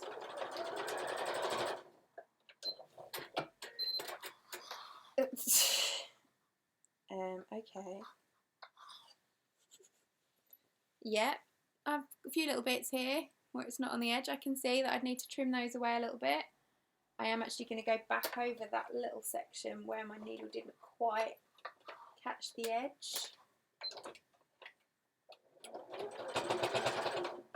By no means perfect is not an exaggeration. But it looks alright from the inside, and that is the main thing. There's a little pucker in there, but it's so far down in that corner you're not going to see it. Right, let's do the other side.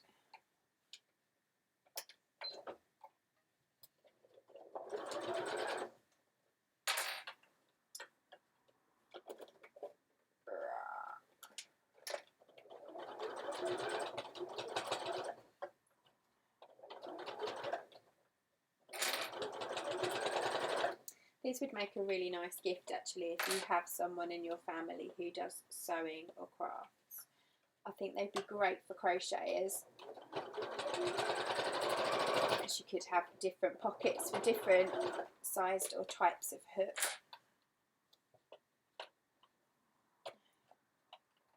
I think they'd need to be a bit bigger if you were going to fit like all your quilting supplies and things in them, but as I said earlier, people have made them bigger because I've seen them, people have brought them here to class.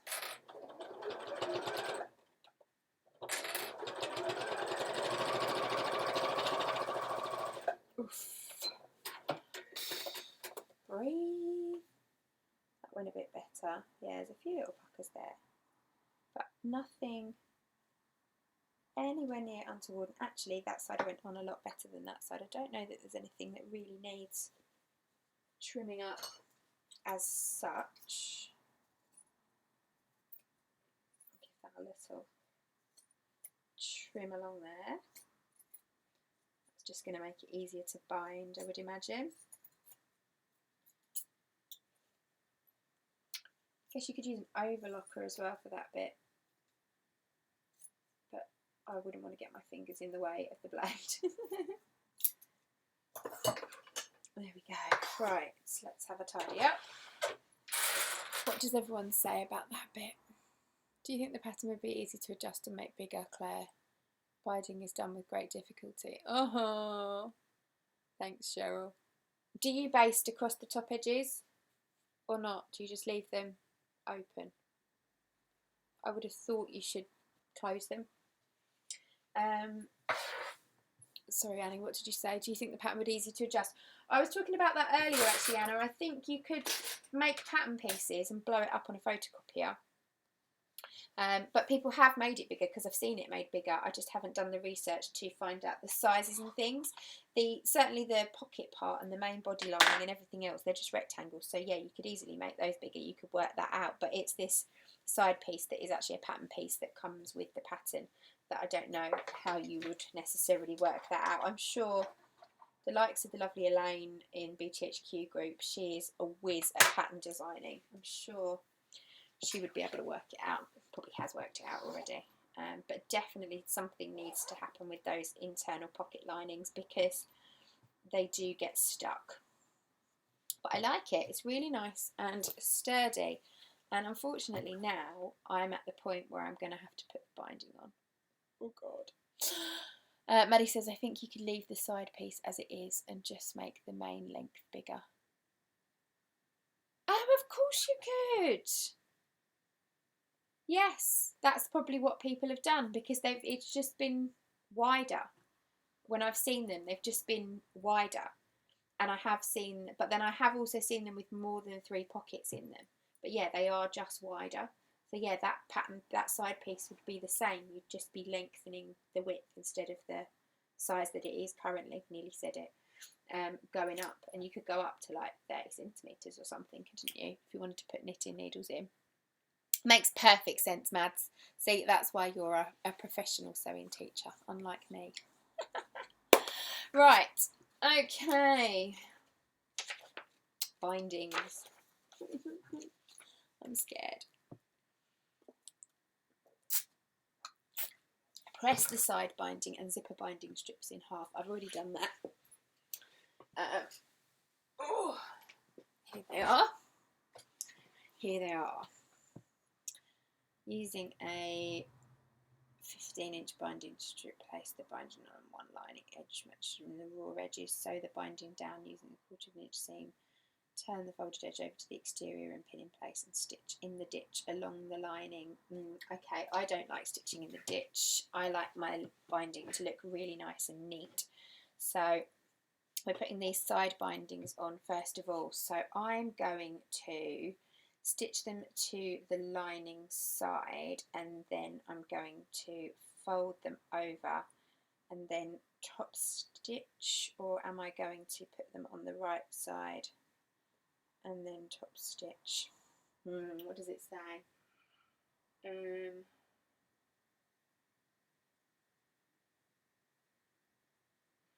Some of the pattern testers prefer to do the step by placing the binding piece on the exterior and turning the folding edge towards the lining and then top stitching. Bind however you are most comfortable. Right, do you know what I'm going to do? I am going to put it on the outside edge. Mine's longer than it needs to be.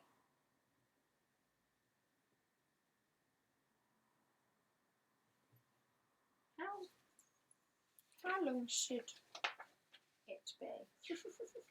Let me look at my pattern pieces. Hang on. 15. Yeah. Okay, they must just make it a bit bigger just to make it easier, I suppose, to attach. I'm going to attach it to, because I want it to look nice on the outside, I'm going to attach it to the right side, but I'm going to put my stitch length right up because I'm just going to experiment.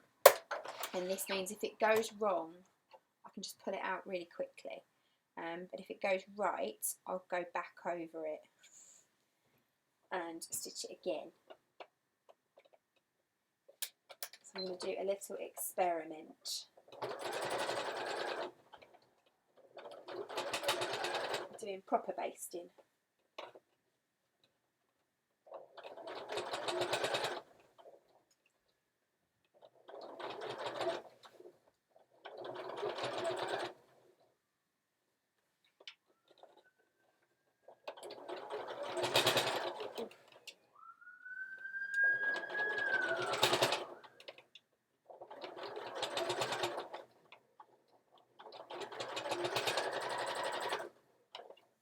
By doing that, what I can do, when I turn it to the other side, I can put a pin through where I think I would be stitching, and I can make sure that I'm going to catch everything in place. If that makes sense, probably not.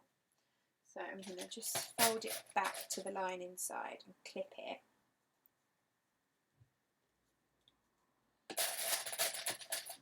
Because I think if I stitch, I don't like stitching in the ditch. I think it looks ugly. It's not invisible. I'm going to just stitch close to the seam though, on the right side with a long stitch. What I'm going to do is shove a pin through from the right side in a minute so that I can see where my needle would come out. I can see if I'd be happy with where the stitching ends up on the other side.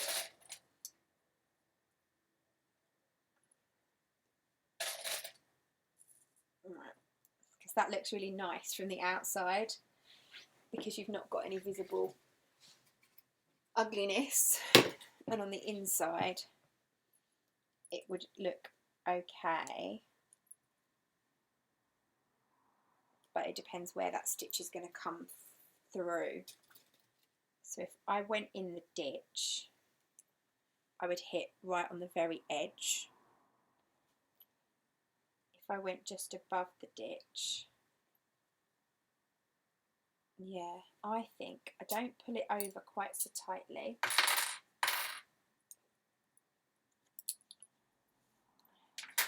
Make it a bit looser just so it covers the stitch line, and clip it.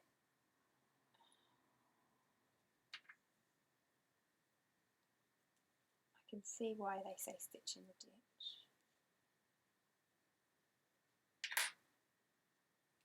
I don't.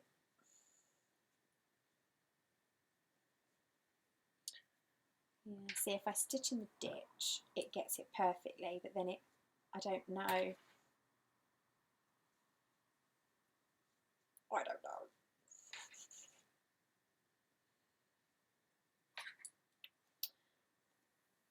Stitch in the ditch. Yeah, let's try it. Let's stitch in the ditch from the right side though.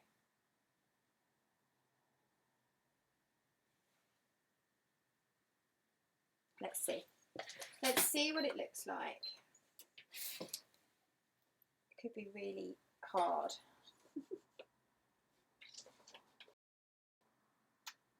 What I think. No, I know what I'm going to do. I'm not going to stitch in the ditch. I'm going to run the middle of my presser foot in the ditch, but I'm going to move my needle over just a teeny tiny bit to the right. So I am stitching on the binding, so I have a visible stitch line, but it means that it should be straight,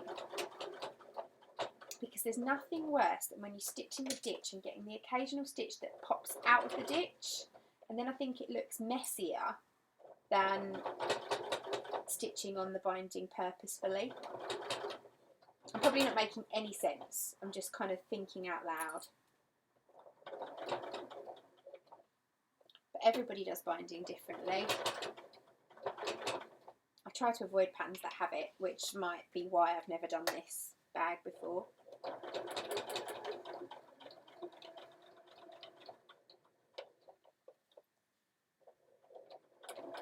I'm really taking my time with this, because it's make or break for me. If this looks rubbish, I'll be really unhappy.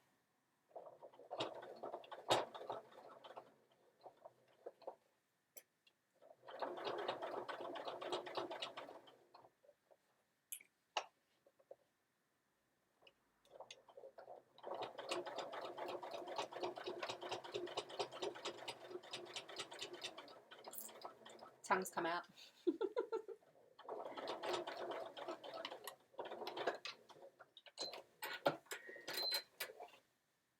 See, that looks lovely from the outside. I'm really happy with that. It's not quite so good on the inside, although all of the stitches are on the binding, so I really can't complain. I'm not sure what I'd want it to look neater on, and I don't know if you can really even see that. It looks lovely. I'm really pleased with how it's gone on the outside of the bag, really pleased. But I don't know. That bit's kind of a little bit more visible than that bit.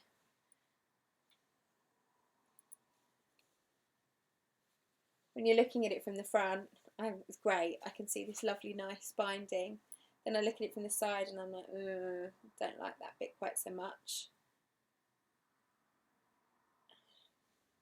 Would it be weird of me? No.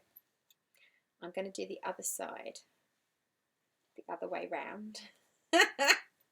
I'm going to stitch it to the lining side first and flip it, and I'm going to decide which one I prefer. And then that way I can make an executive decision and unpick whatever one I don't like. That's what I'm going to do.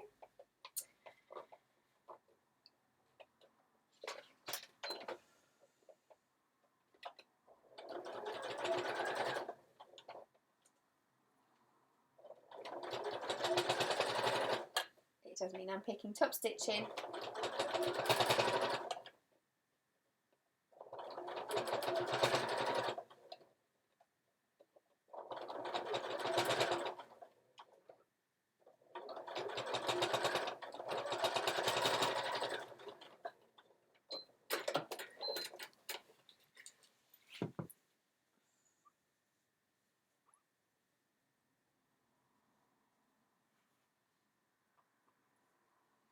I think I might have already answered my own question.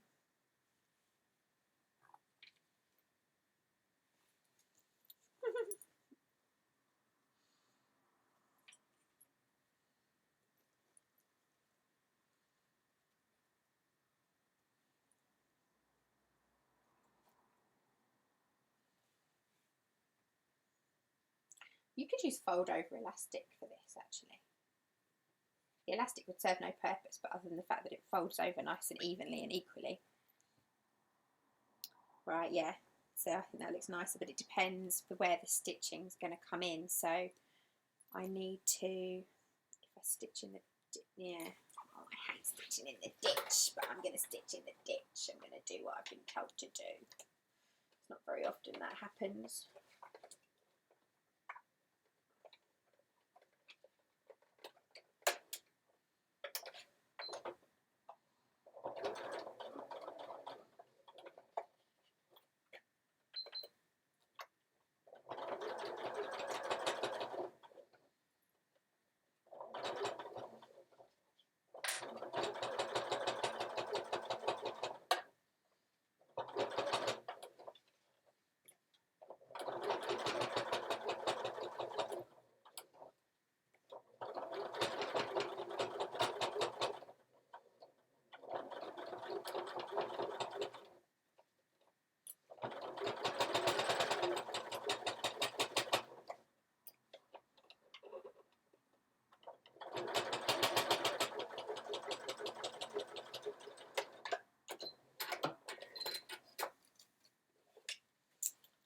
Yes, a little bit wobbly. See, that's what I don't like, that it's wobbly on the outside edge, but it does look neater from the side.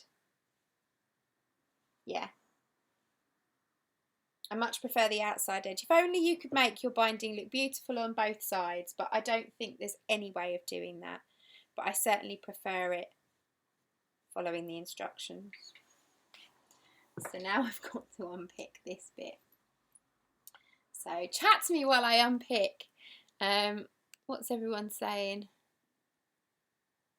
I put them to the right side, then fold inside and top stitch from the right side. I do too, Maddie, but you're not going to want to do that with this. Trust me. Because then you get this kind of puckery bit on the sides that you can see, and it's a bit loopy and lacy. So I need to unpick this bit now. Thankfully, it's only the top stitching that's going to be a bit fiddly, because I did do a longer stitch length, so I can pull it out.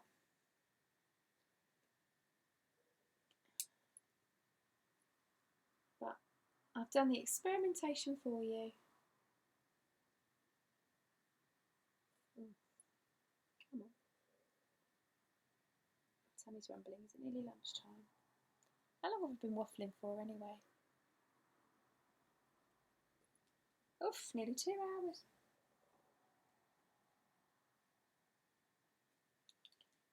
we're nearly done. Once this is done, I've just got to do the zipper part and then it's finished. So yeah, it's a fairly quick make. If I get another, maybe it's another hour, so it's like 3 hours. And I'm sure if you, once you've made a few of them, it will be a lot quicker.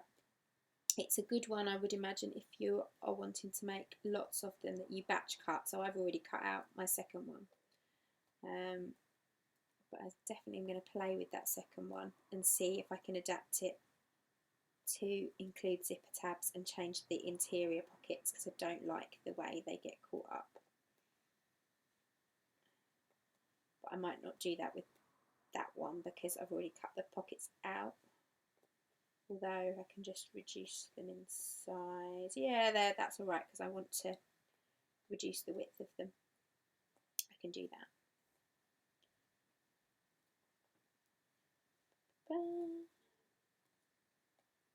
So I'd need to put tabs on the zips first. Yeah, I'd need to do it like the necessary clutch wallet. Put the tabs on the zips first and cut the zips to size. And then if I put the tabs on them and cut them to the size that they should be. Yeah, again, I'm thinking out loud, sorry guys. Those of you who've made a necessary clutch wallet will be following along. Emily, are you still with me? Ali, are you actually making? Oh no, you said you were watching. You're going to make later. Nearly there. If you're just joining me, I'm just unpicking this piece of binding. I tried 2 different ways of attaching the binding to decide which piece I preferred, which method I preferred. And so I'm just unpicking the side I don't like, and I'm going to reattach it.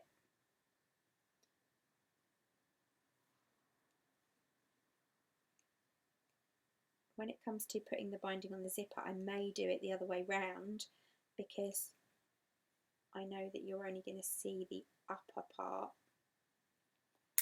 You're not going to see the underneath side, so I think I probably will attach it to the right side when it comes to that, because I want that to look really nice on the top. But I haven't got that far in the instructions yet. It may well tell you to do that anyway. Oof. That's it, lovely. Just going to come off beautifully. I'm really tempted to cut another bit of binding instead of picking all the bits out.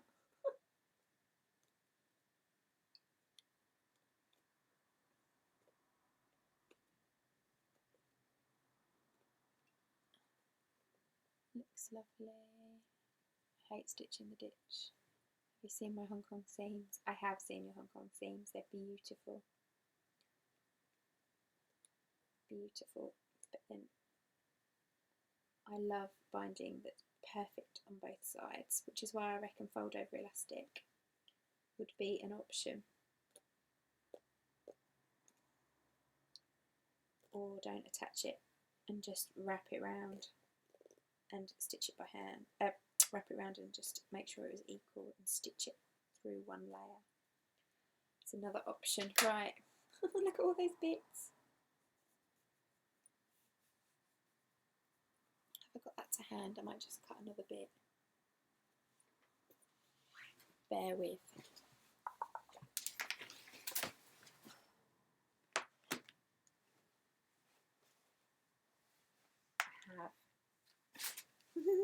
I'm just going to cut another bit. I'm going to put you up here for a second.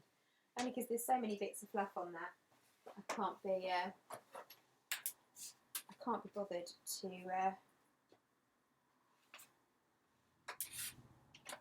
unpick it all properly. So I'm just going to cut another bit of binding.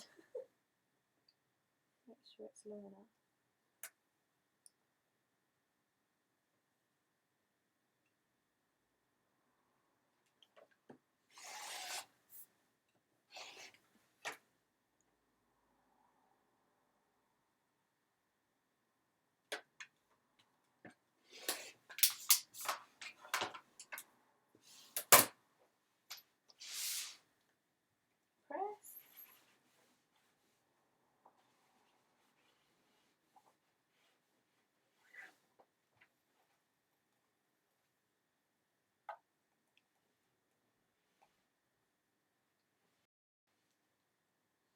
do miss my little jet steam button on my iron. My big steam generator. I love it. There we go. Right, let's put you back down. Oh, right. So what did I do? I attached it to the wrong side and stitched in the ditch. Yes. I'm not going to clip you. Just going to attach you. Get under.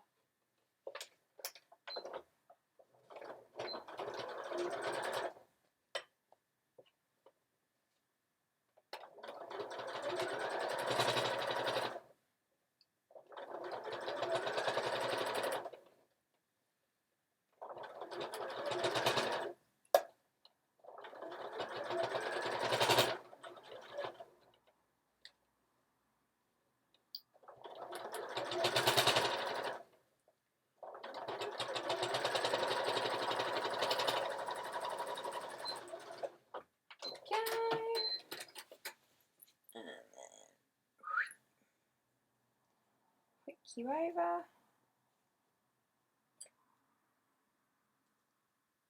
Nose.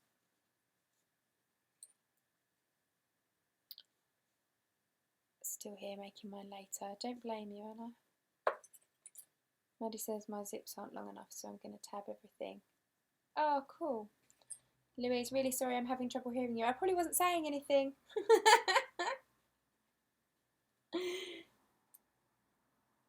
Or I was talking quietly. But that's not like me. Right. Okay. Stitch in the ditch.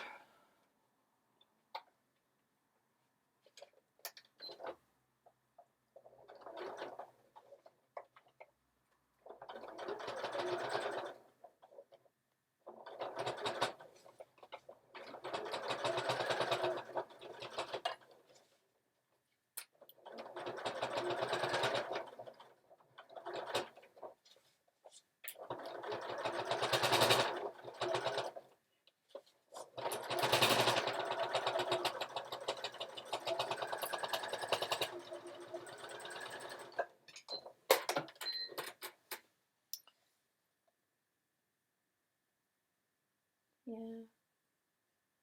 I don't like it. Can't make it even, but never mind. It's looking good. It's looking good. Right.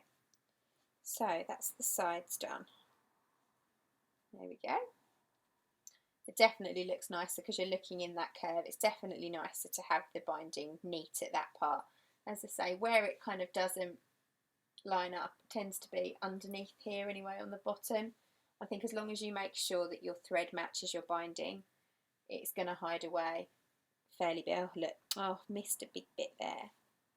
Oh, poo, don't like it.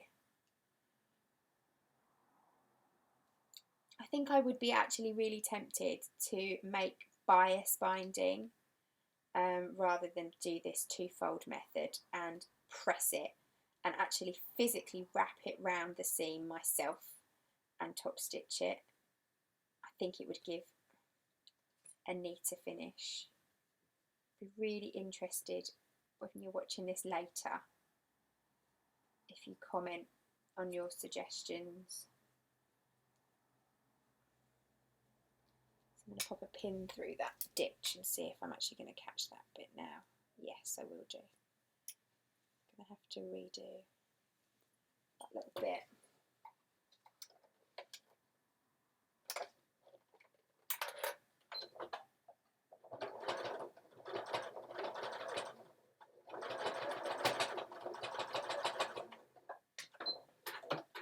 I'm sure someone's written a blog post somewhere about binding this beautifully. If you find it, let me know. Right. So, do this for both sides. The top edge bindings include the zipper, matching the centre of the zipper. Right, so I've got overhang of binding on the ends here. I'm assuming we just cut a bigger piece just to make it easier for ourselves. So I'm going to trim those off. I might regret that, but the pattern piece is longer than the length of the lining, so because I'm guessing these ends are going to get caught up in the zipper. I still want to baste along here and trim this up, and I'm going to do it. I'm going to do it.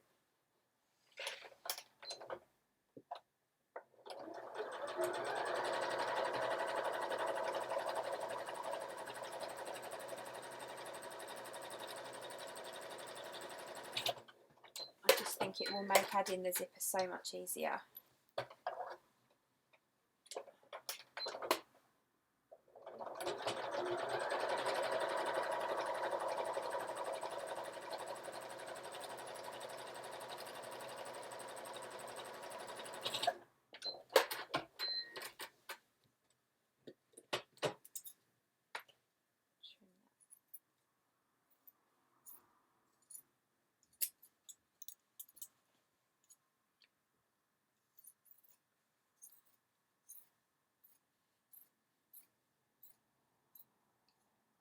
There we go.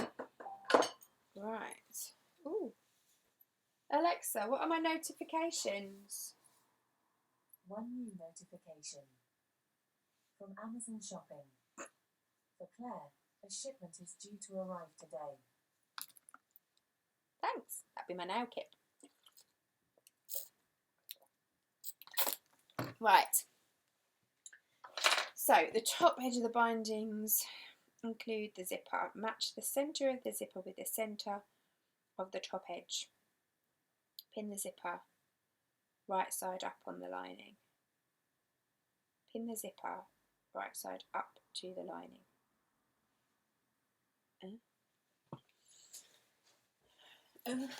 What?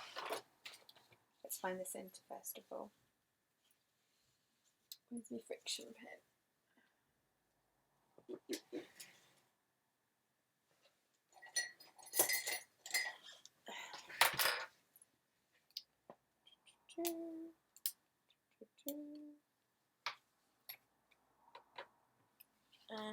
Centre of my binding.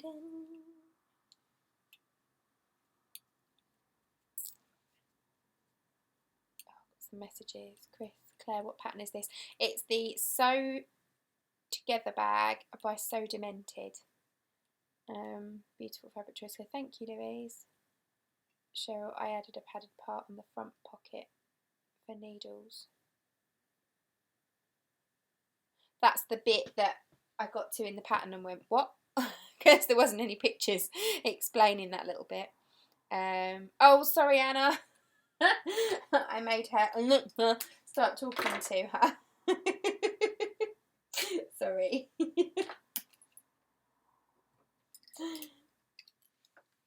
She who must not be named.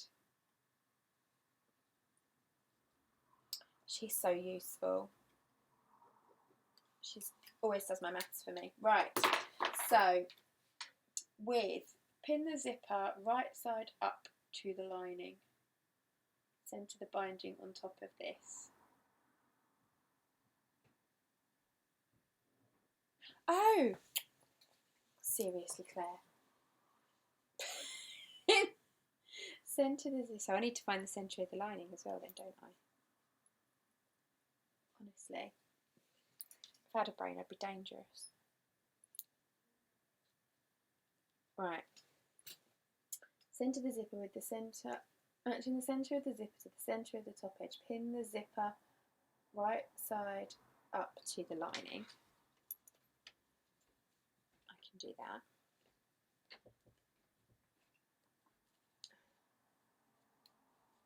Centre the binding on top of this.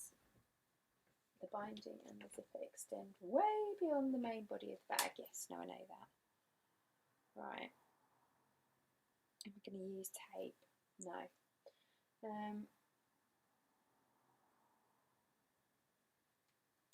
Turn on top.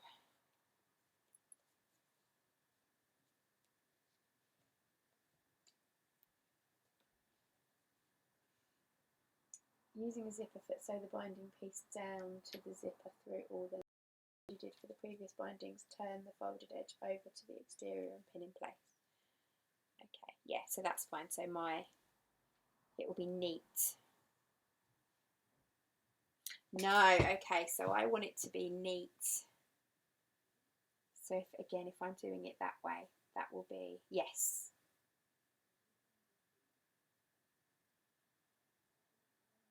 Yes, yes, follow the instructions. Okay, do as told. I'm at Sarah.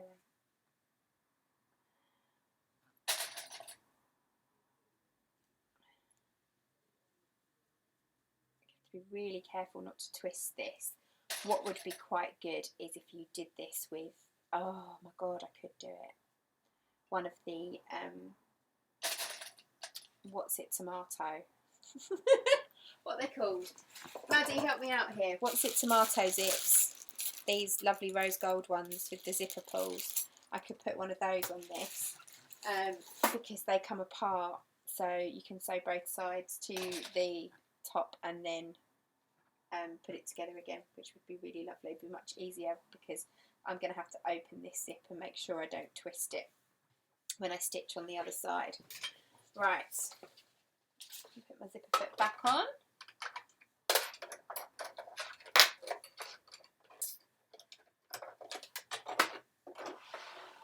So we are going to sew this side. I'm not using tape for this bit. I've just gone with clips and pins so I can line it all up. That's really hard to do. Don't want to hit the zip.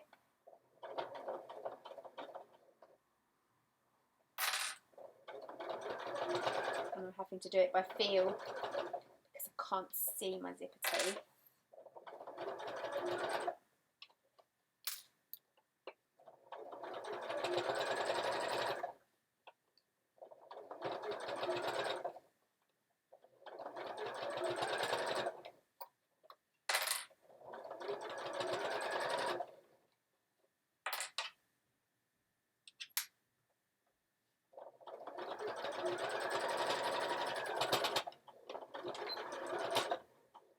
So I keep going. I must have to keep going. Oh, hang on.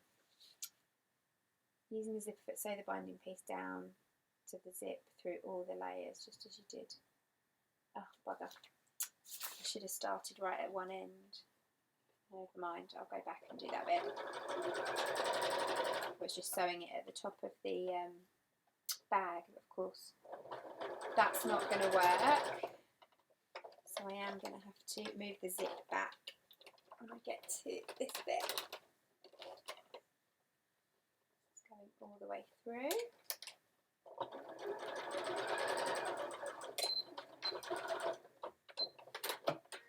Let me go back to the beginning and just attach it. I'm going to have a little bit there where it's going to join. So I started stitching at the edge of the bag here instead of at the edge, at the end of the zip, but it doesn't matter. I'll just have a little join, but you won't see it.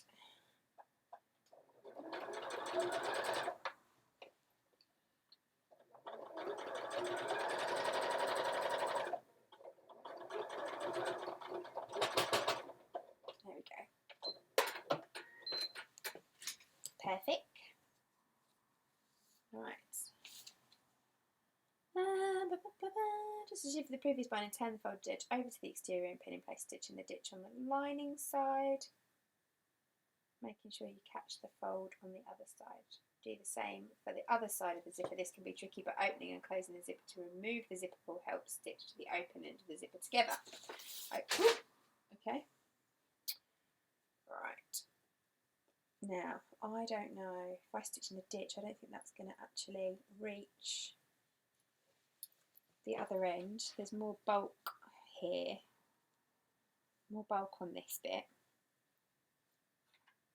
So I'm going to fold it back and clip it, check with a pin.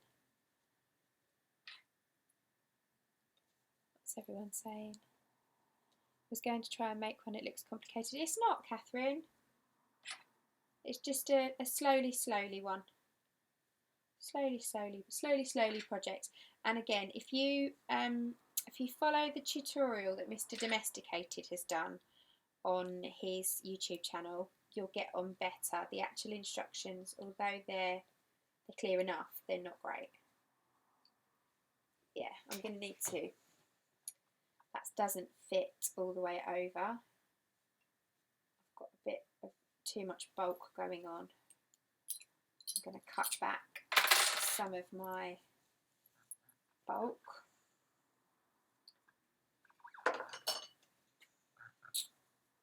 Doesn't tell you to do that, but I've quilted this, and it does say in the instructions right at the beginning that if you choose to quilt it, you might find attaching the binding harder when it comes to the zip. So I was forewarned. I'm just going to trim back my seam allowance a little bit. I haven't cut through the zipper tape though. I just folded the zipper tape back and cut through my seam allowance so that I can get my binding to go back and over. That's better. It probably wouldn't hurt to give it a bit of a press as you do it. But I'm not going to do that because I'm lazy. That's better. To be forewarned is forearmed, is that not the phrase?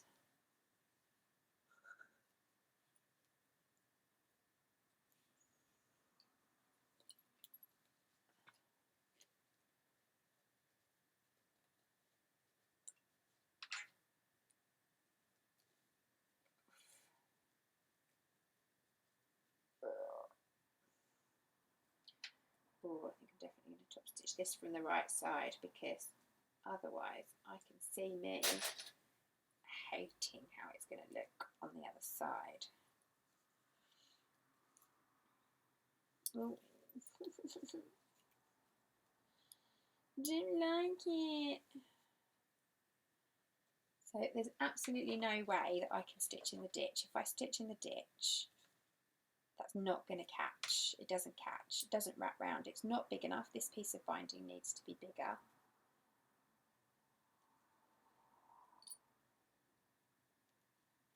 Or it needs to be sewn on at a different seam allowance. 1/4 of an inch seam allowance doesn't work.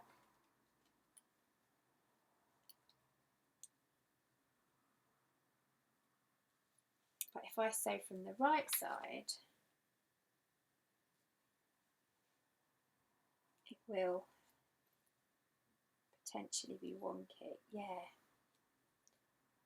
Oh, it's pants. I hate binding. Why did I pick a project that was riddled with binding?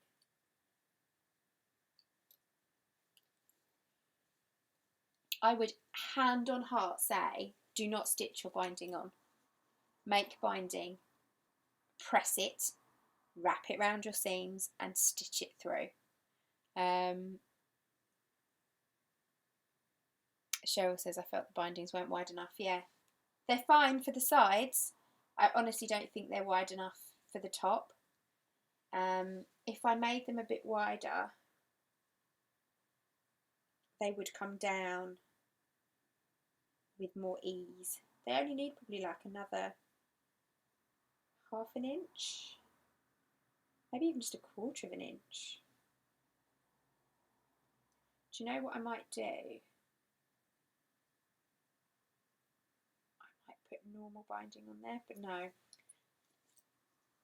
So if I stitch or hand stitch it, if you hand, oh, I couldn't do hand stitching either, but if you hand stitched it, it would be better.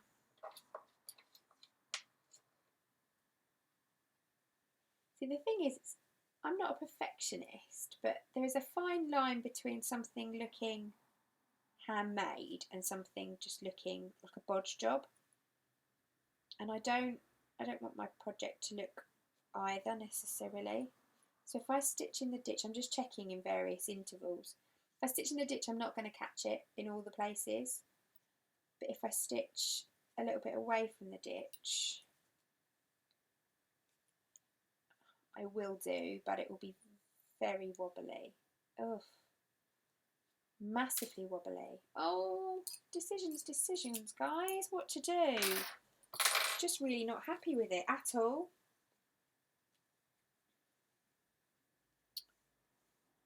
And it should be, it's been stitched on perfectly at 1/4 inch, so there's no reason. I'm going to try giving it a press. Let's try pressing it.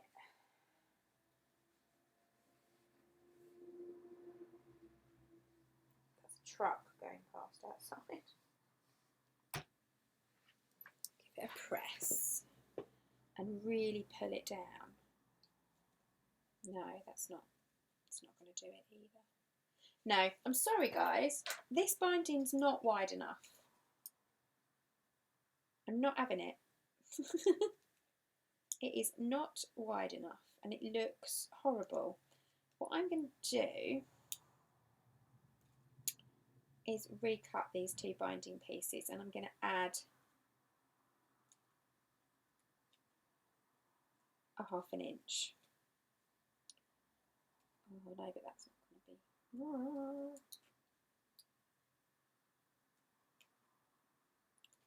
Or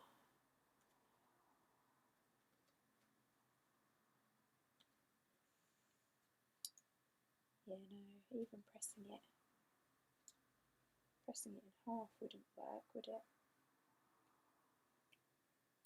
So if you use actual bias binding, which had 2 nice neat folds, I might get a piece of bias binding and try it with that.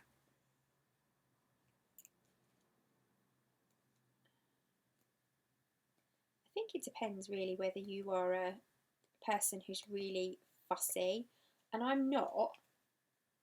I don't mind the odd wonky seam, but when I've got a really wibbly wobbly line, and I find this a lot, I look at a lot of patterns and I watch a lot of tutorials, and I buy a lot of online courses as well, because I like to do my research and make sure how things are going to work and how they're going to look when I design courses. And I have to say, I am really proud of the fact that I always try and make my pattern pieces so that they're going to give you a really nice finish, but they're going to be easy to attach. And if you were a beginner sewer, this project isn't hard if you're given really simple instructions.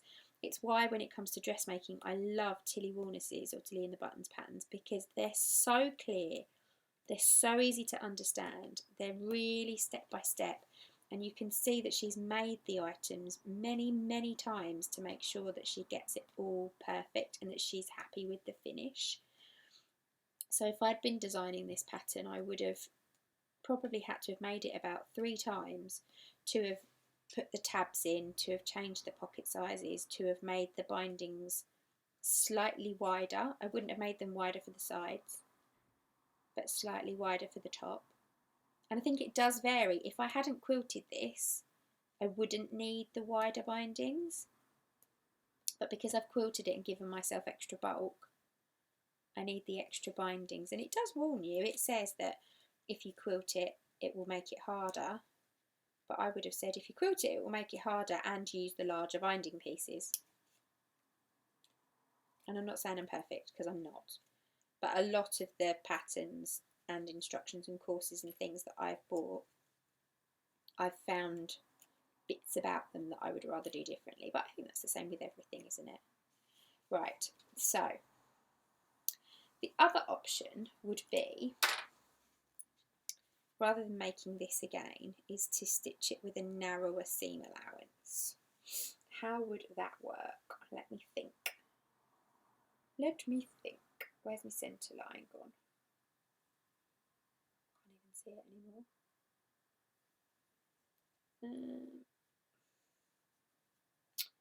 There.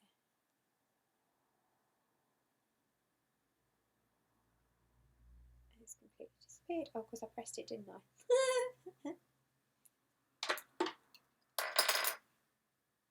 There's my centre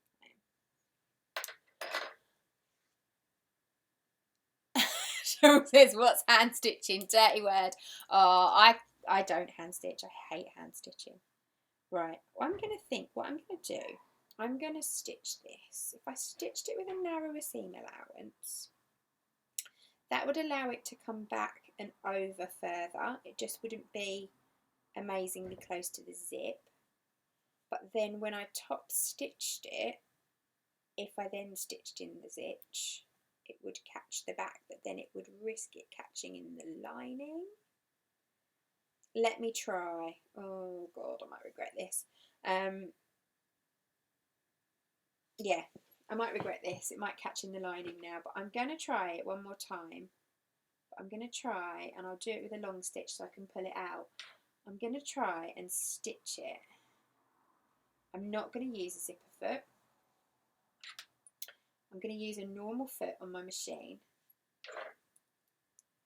and I'm going to move the needle over so that it's close to the zip teeth, which will give me a narrower seam allowance on the front and allow more of the binding to pull to the back.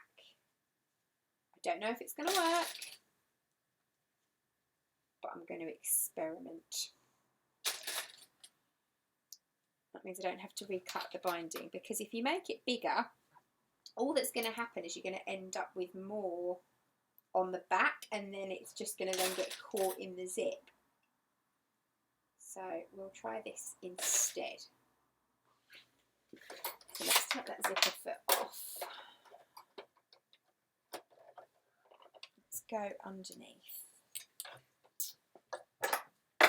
Let's see. Right, so I've got a normal foot on my machine, so I'm running the left hand side of the foot against the zipper teeth.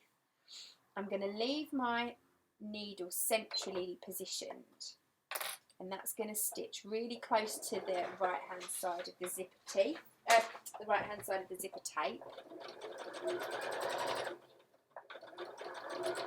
But it's going to give me more fabric to pull to the back.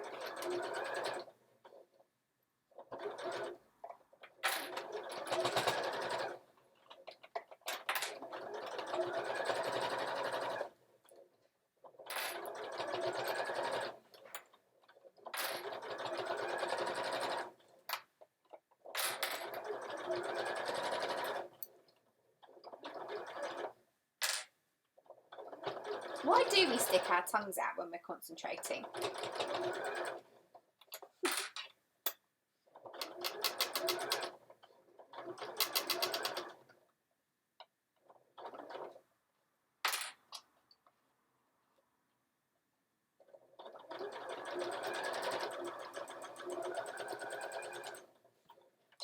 Right, let's have a look at that.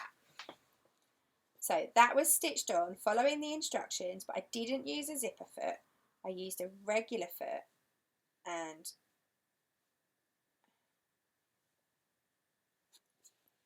kept my needle positioning in the centre.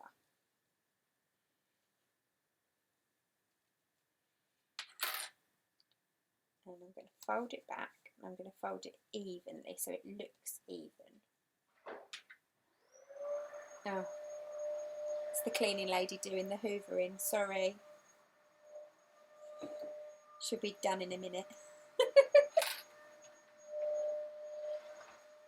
Right, now it does come fairly close to the opening where the zipper is, which is here, but it's not going to get caught, I don't think.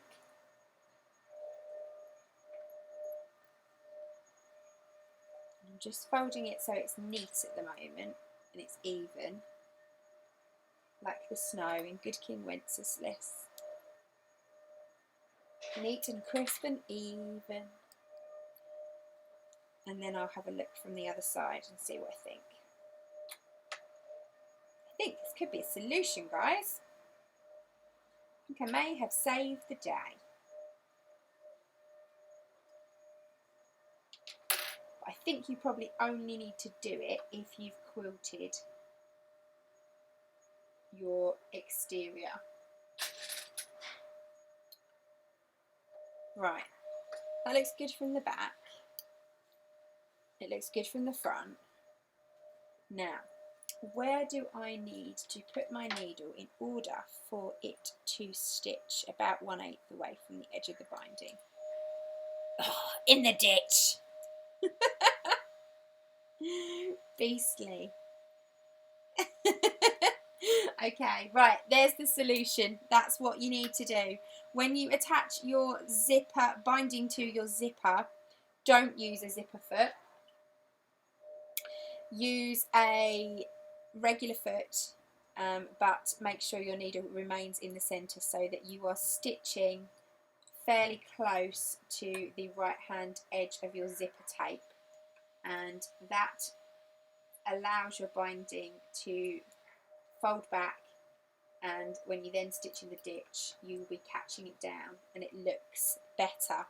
Now, I think the other adjustment that you're probably going to have to make, and I won't know until I get there, is that you're probably going to have to change the size of your zipper tab, because your zipper is going to be wider potentially than it would be in the pattern. So I'm just unpicking my little stitches from earlier. So it might be when we get there that we have to make a little adjustment, but that's a fairly simple thing to do. And again, you could probably still use the same pattern piece, but maybe stitch it with a 1/8 seam allowance instead of a 1/4 of an inch seam allowance. Right, so I'm going to stitch in the ditch. And probably wanted to have changed my needle thread to blue to avoid this looking too messy, but I haven't done it, so too late.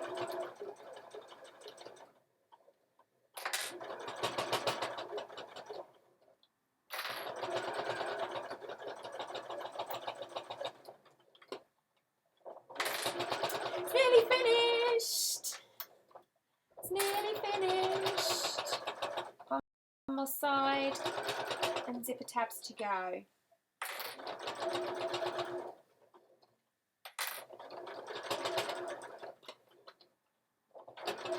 I'm going to have to be so good and not stitch the other one of these today.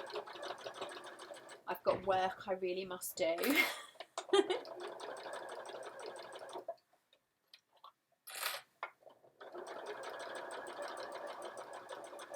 we go.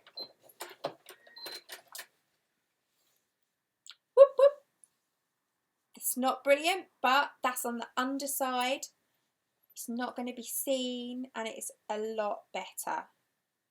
Much happier with that. Much happier with that. Right, okay, so now I need to repeat that on the other side. That's going to be fun. Let's chop off these little loose ends first of all. Don't do loose ends. I'm not sure where you've come from, little loose ends, but you need to do one. Thank you. There we go. And you. Come on. Be gone. Right. So again, I need to find the centre of everything. That's there. And I need to put you there. Let's just clip you in place. And then pop you. Let's find the centre of you. There. And there. Oh gosh, this is hard. I'm going to undo you, zip. I think you're going to have to be undone to stitch this bit. Let's pin that first. Undo, and then that way I've not twisted my zip, so I've just pinned it across and then undone it so that I can line everything up. That way I'm not twisting my zip. Again, I'm not using tape for this bit, just going with regular old pins and clips to make sure it's all positioned in place. And I'm going to do the same as I did before, which is using a regular foot, which goes against the rules, but it worked.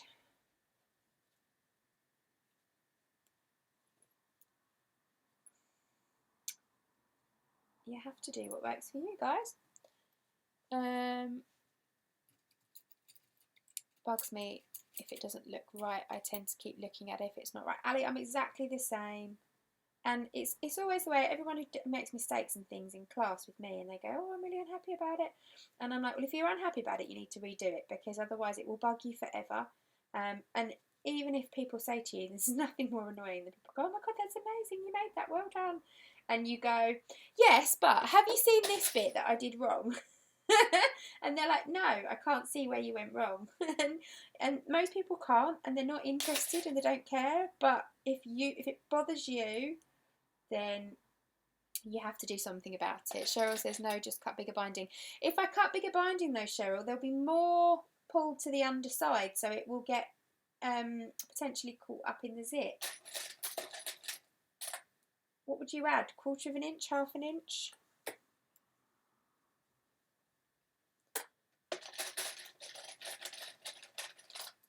I mean, I do like it close to the zip on the front, I'll give you that, but I'm not going to faff around.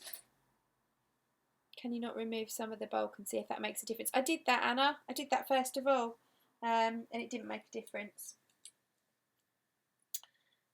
Right, okay. Louise says, Catherine, try it using scrap fabrics. Yeah, this is just stuff from my stash. I haven't bought brand new fabric for it because I wanted to try out the pattern first of all. I would always do that anyway, like a wearable toile. Right, let's stitch you.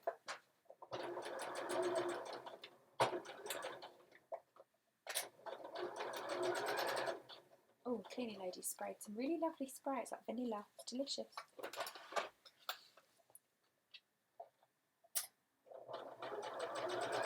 It's weird at the moment because I am literally the only person here, because the other offices are offices and they're all working from home. But we've had the decorator in, decorating the loos after we had fire a couple of weeks ago. So it's just been him and me.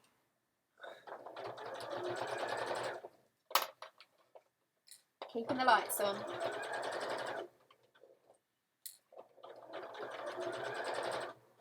Alright, this is going to get fiddly.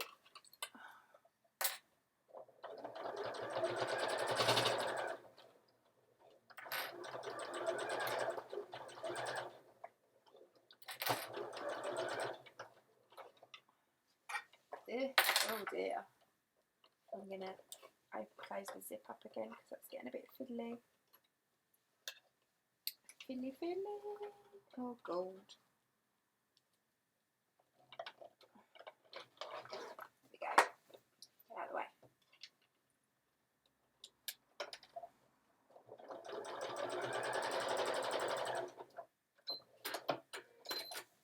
Alright. Let's take you back.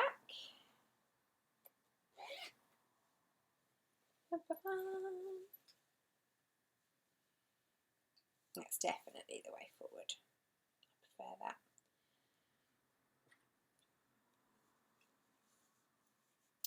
Quarter of an inch is enough. Looks great with lots of different fabrics. My other one that I've cut out, no one wanted me to do version B. They all preferred this version. I gave everyone the option on Instagram yesterday whether they wanted me to sew version A or version B. And version A is all my scraps, and they're really old scraps. So I've got a drawer. Oops, I've missed that bit. I've got a drawer full of fabric here, which is really goes way back from when I used to make to sell, and it's ancient stuff. And I reached into that to get my fabrics.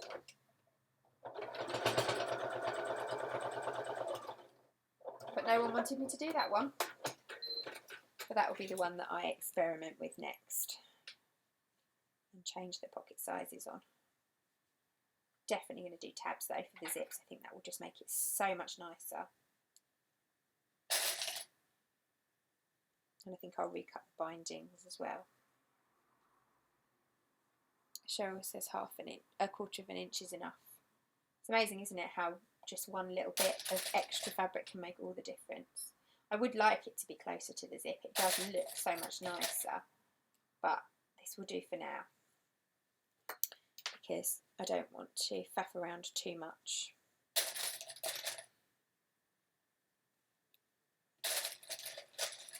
Fly, got the door open.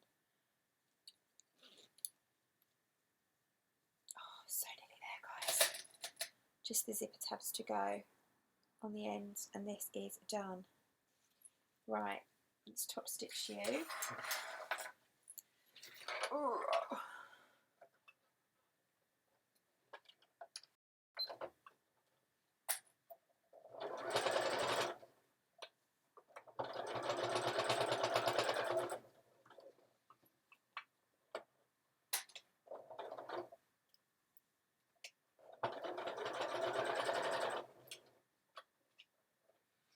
First thing I'm doing when lockdown is over is getting to the opticians.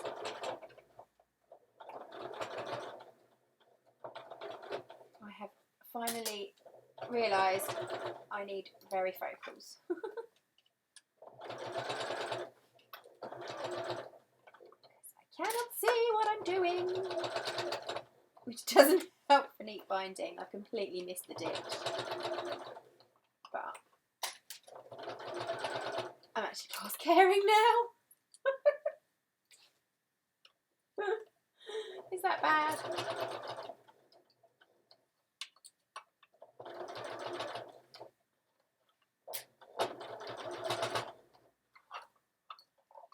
Right, let's tee you back up.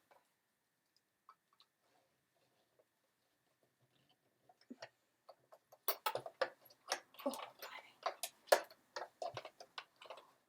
the other thing as well is that when I see tutorials on the internet that don't show the actual real struggle of pushing zips back, and they obviously reshoot it time and time again and just put the "this is how it's done" bit in rather than real-time sewing, because it's never that easy.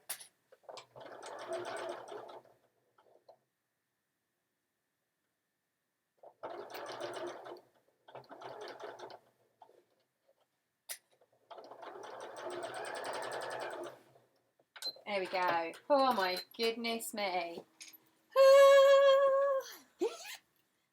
Done. We have it in place. But as I say, we're not close to the zipper teeth. Oh bollocks. The whole thing is out of whack.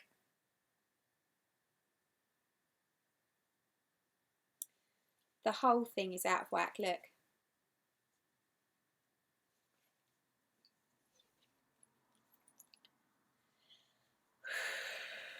Breathe.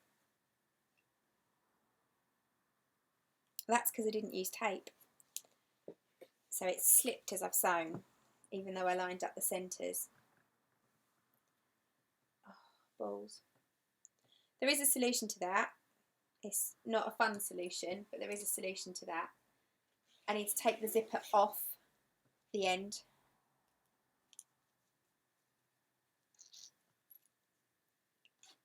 It will mean cutting through the tape. I need to take the zipper off the other end and put it back on again and realign.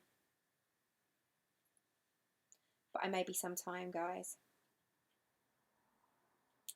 I'll carry on going, but I don't blame you if you switch off.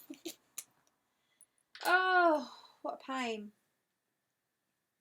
This is why I think if you used and actually this will be a good explanation, if you used an open-ended zip, it would work well for you. So I'm just going to clip these up so they are lined up. along the top edge, and then I'll put the zip back on. I'm going to lose a little bit of the end of the zipper tape, I know that, because trying to get zips back on is really hard. But I'm going to really clip this up nice and tightly so that I know that it's not going to move and it's not going to shift.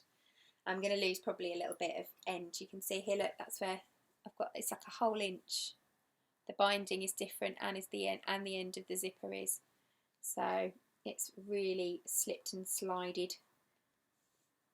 And again, seam allowances, all sorts of things can make that happen. But it's okay. It is solvable. So I'm going to unpick a little bit of this binding from the end of this zipper tape, because I'm going to need to get to the end of the zipper tape so that I can slide my zipper pull on. And I'm really useless at doing this, and I will fight and fight and fight to get it to go on.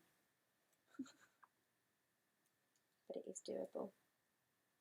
If you've sewn the Rue Art pouch, which is by Elaine, who's one of my lovely customers, Elaine's Sweet Life, she's one of my pupils here.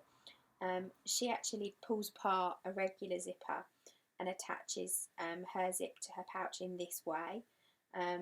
And I fought and fought and fought trying to get my zipper pull on the end. I really struggled with it, and I nearly gave up. I'm glad I didn't, but I did find it incredibly hard. But that was when I had nails, and now I don't, so we'll see how I get on. So I'm going to make both of my zip tails the same size, which means if I can get my zip to go on correctly, then it will end up even. But I've got no zipper teeth here, I've only got the tail, so these are going to have to be considerably shorter because I've only got fabric and no teeth. Here we go. Right, let's get you on. Let's get you in. Oh, that looked like it was too easy.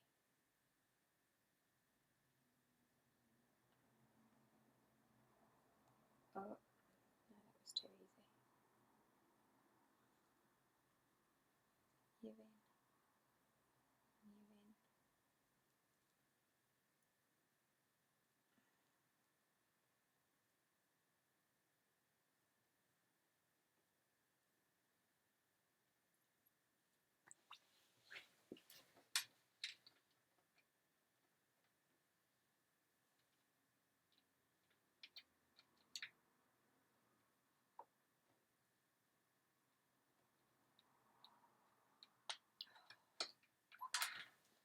Ah!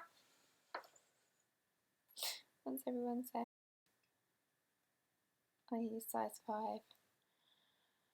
Size 5 zip for top with 2 zipper heads. Yeah. Sorry, my TV froze. I had to start watching on my laptop and miss some. Oh, Anna. You've always got the other one you'd cut out. You'll be able to make all the adjustments on that one. Yes, I'm going to do that. Oh, you really sounded like me then. Vintage Sewing Wench. I love that username.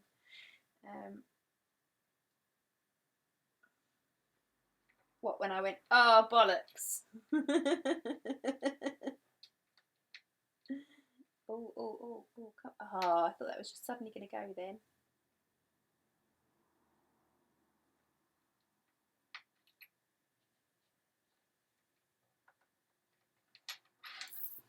Oh, basty.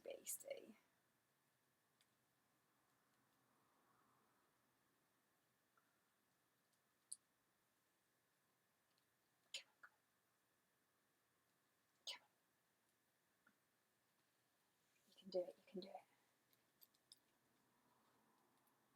You can do it. Oh, yes! Whoop, whoop!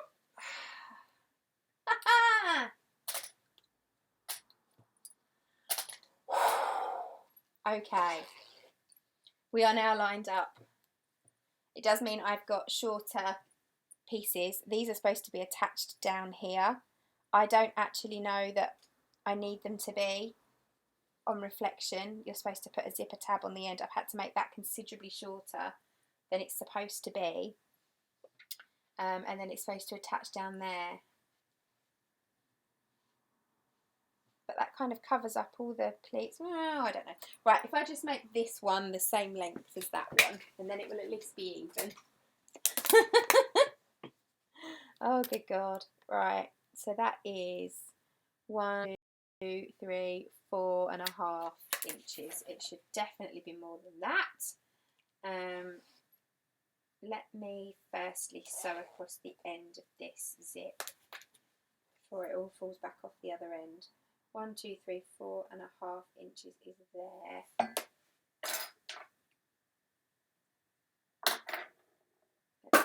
Oh, I nearly cut that off. Oh God, there's pins everywhere.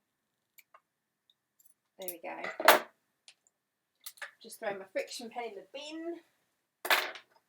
Honestly.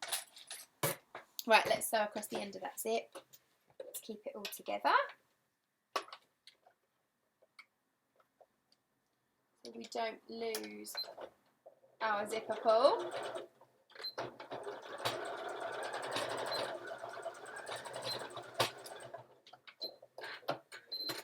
And I'll do the same at the other end. Not that I'm likely to pull it across, but you know, you never can tell. Right, now these zipper tabs are definitely going to be too narrow to attach. So I think if I just do a 1/8 seam allowance, they will work.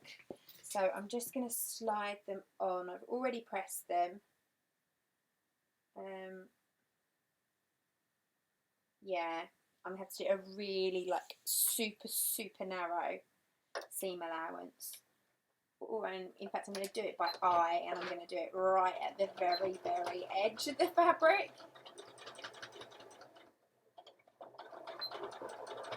The only reason I'm doing this differently, if you've just joined me, is that I added the binding to the zip differently.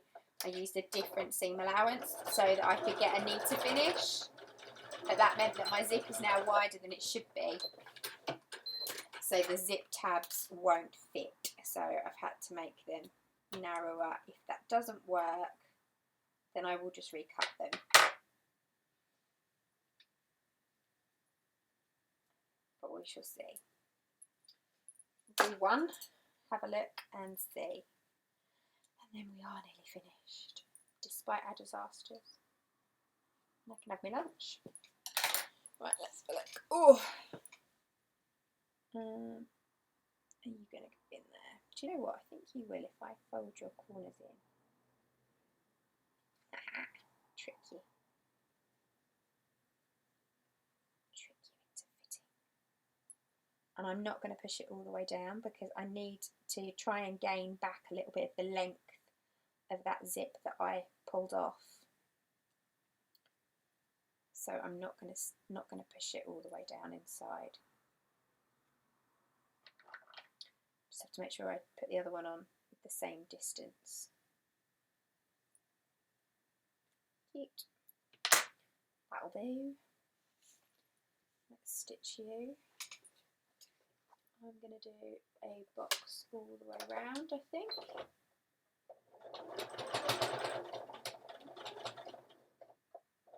Because I think that will look much nicer than just sewing across the bottom edge. I'm going to use a 1/8 seam allowance to do it.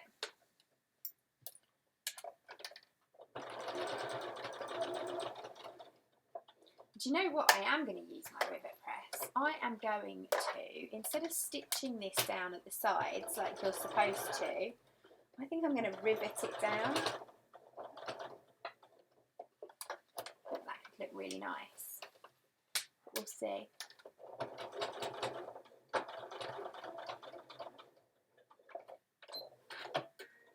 There we go. There's one tab on the end. Do the other one. Now I'm going to just measure how far down I put that so that I can add the other one at the same distance. So 4 inches. Let's make a little mark with my pen. 1, 2, 3, 4, there. Make a little mark with my friction pen, and then I'll know where to line that up so that it's the same length. So this one. Did you really swear live on YouTube? Of course I did. I said bollocks. I've now said it 3 times in this entire stream. So watch me get demonetised. Do you know what? They don't monetise live streams anyway, really. All of the ones I've done recently have been on reduced monetisation. Apparently the content is inappropriate for the majority of advertisers. Well, who cares? Not me. Caroline says, what a pain, bad luck. Attaching it makes the front tray part work. Huh? Front tray part? What do you mean? Oh, I see. So attaching it means that this bit doesn't fall all the way open. Yes, because otherwise it comes here. Is that what you mean? I'm with you, I think. But I will attach it. But I think I might use a rivet press. But I'll see. Right. Let me just put this tab on.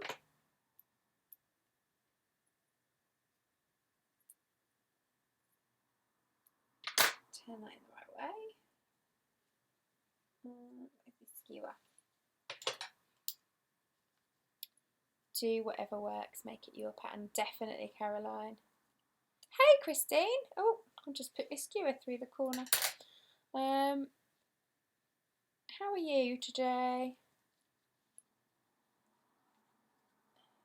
Cheryl says, yes, I'm right. See, there's a reason for most things I have discovered in my sewing journey. And often when you think to yourself, oh, I'm going to do something off-piste, and it doesn't work, often there's a good reason for it. But if the likes of me didn't experiment, then there wouldn't be patterns designed, would there? Someone has to experiment. My jewellery roll that I've just designed for our sewing club was a real experimentation. I've done, I think there's 3 in existence. I've had to make 3 in total before I've got totally happy with my design. And I'm sure Sew Demented, whatever their real name is, has made many of these before they finalised their pattern. Right, let's pop you in. Get you nice and snug. I'm going to put a couple of pins in there just to hold that in place before I stitch it.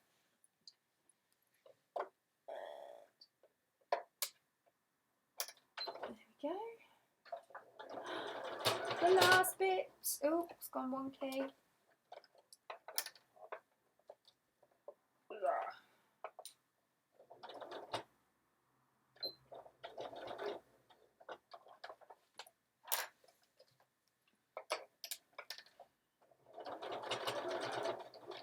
I have come to that point now in the making of this where I'm past the point of caring. And I've got a really dodgy bit of top stitching on this end, but I really don't care.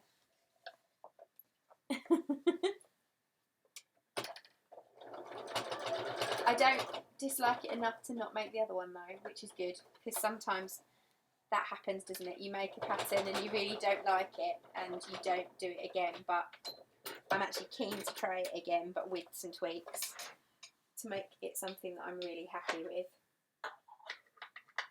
Right, so can we rivet these bits down, do we think? Let's have a look. So they're going to go down here. So I could absolutely put a rivet in that.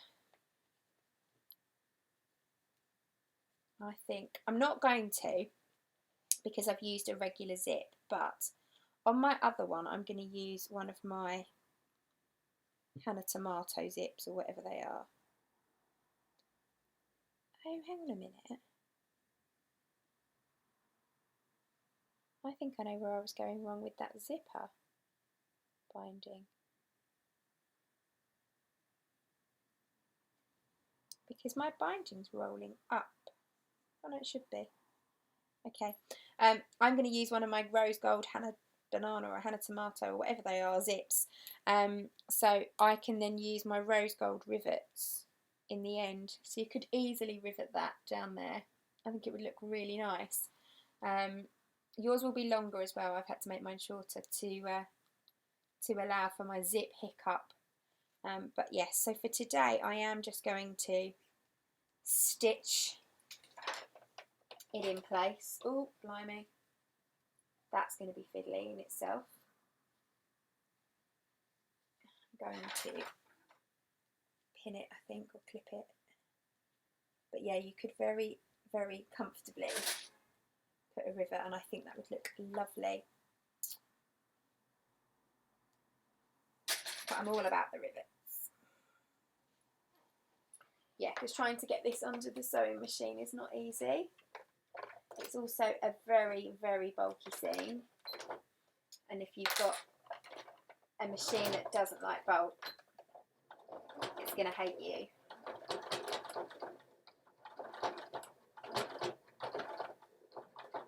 I can hear my poor sewing machine going, save me! There's one. Oh, now that's why they don't sew a box around the zipper tab. I sewed a box around my zipper tab instead of just sewing across there, but that's why, because then you end up with two really dodgy looking lines of stitching. So, follow the instructions, Claire. What have you learned from your making process today? The instructions are there for a reason.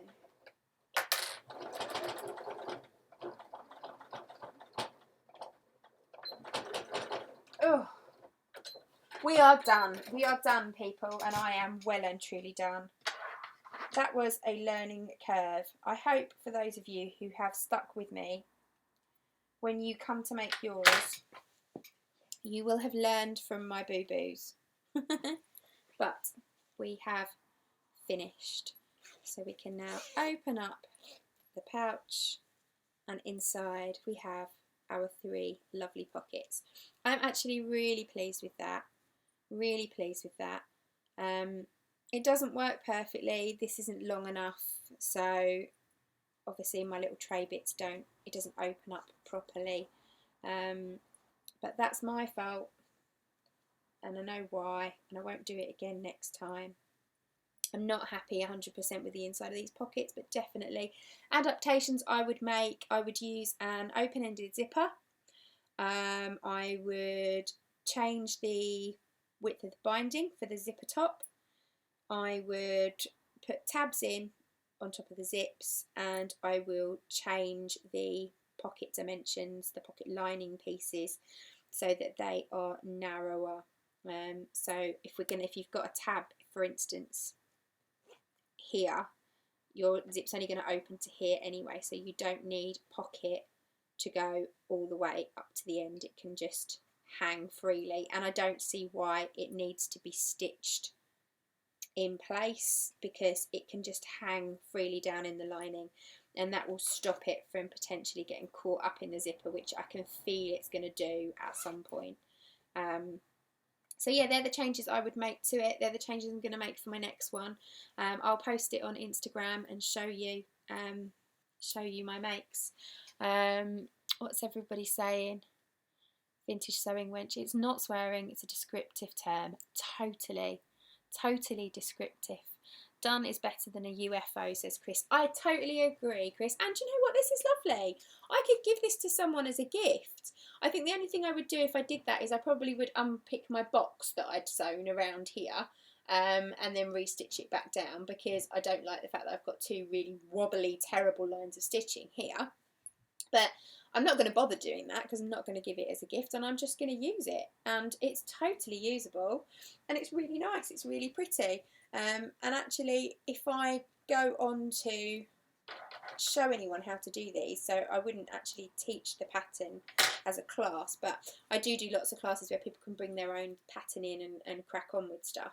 So there's nothing to stop someone coming in and doing this here at the studio. And if I was to help someone do it, then it would be really handy to have this one as an example to say, you might want to try this because this is what happens when you follow the instructions. So yeah, I'm quite looking forward now to cracking on and making my other one. The problem is that I've really got work I need to do this afternoon. And it's already 1 o'clock. I've got 4 hours. I can probably get that work done in a couple.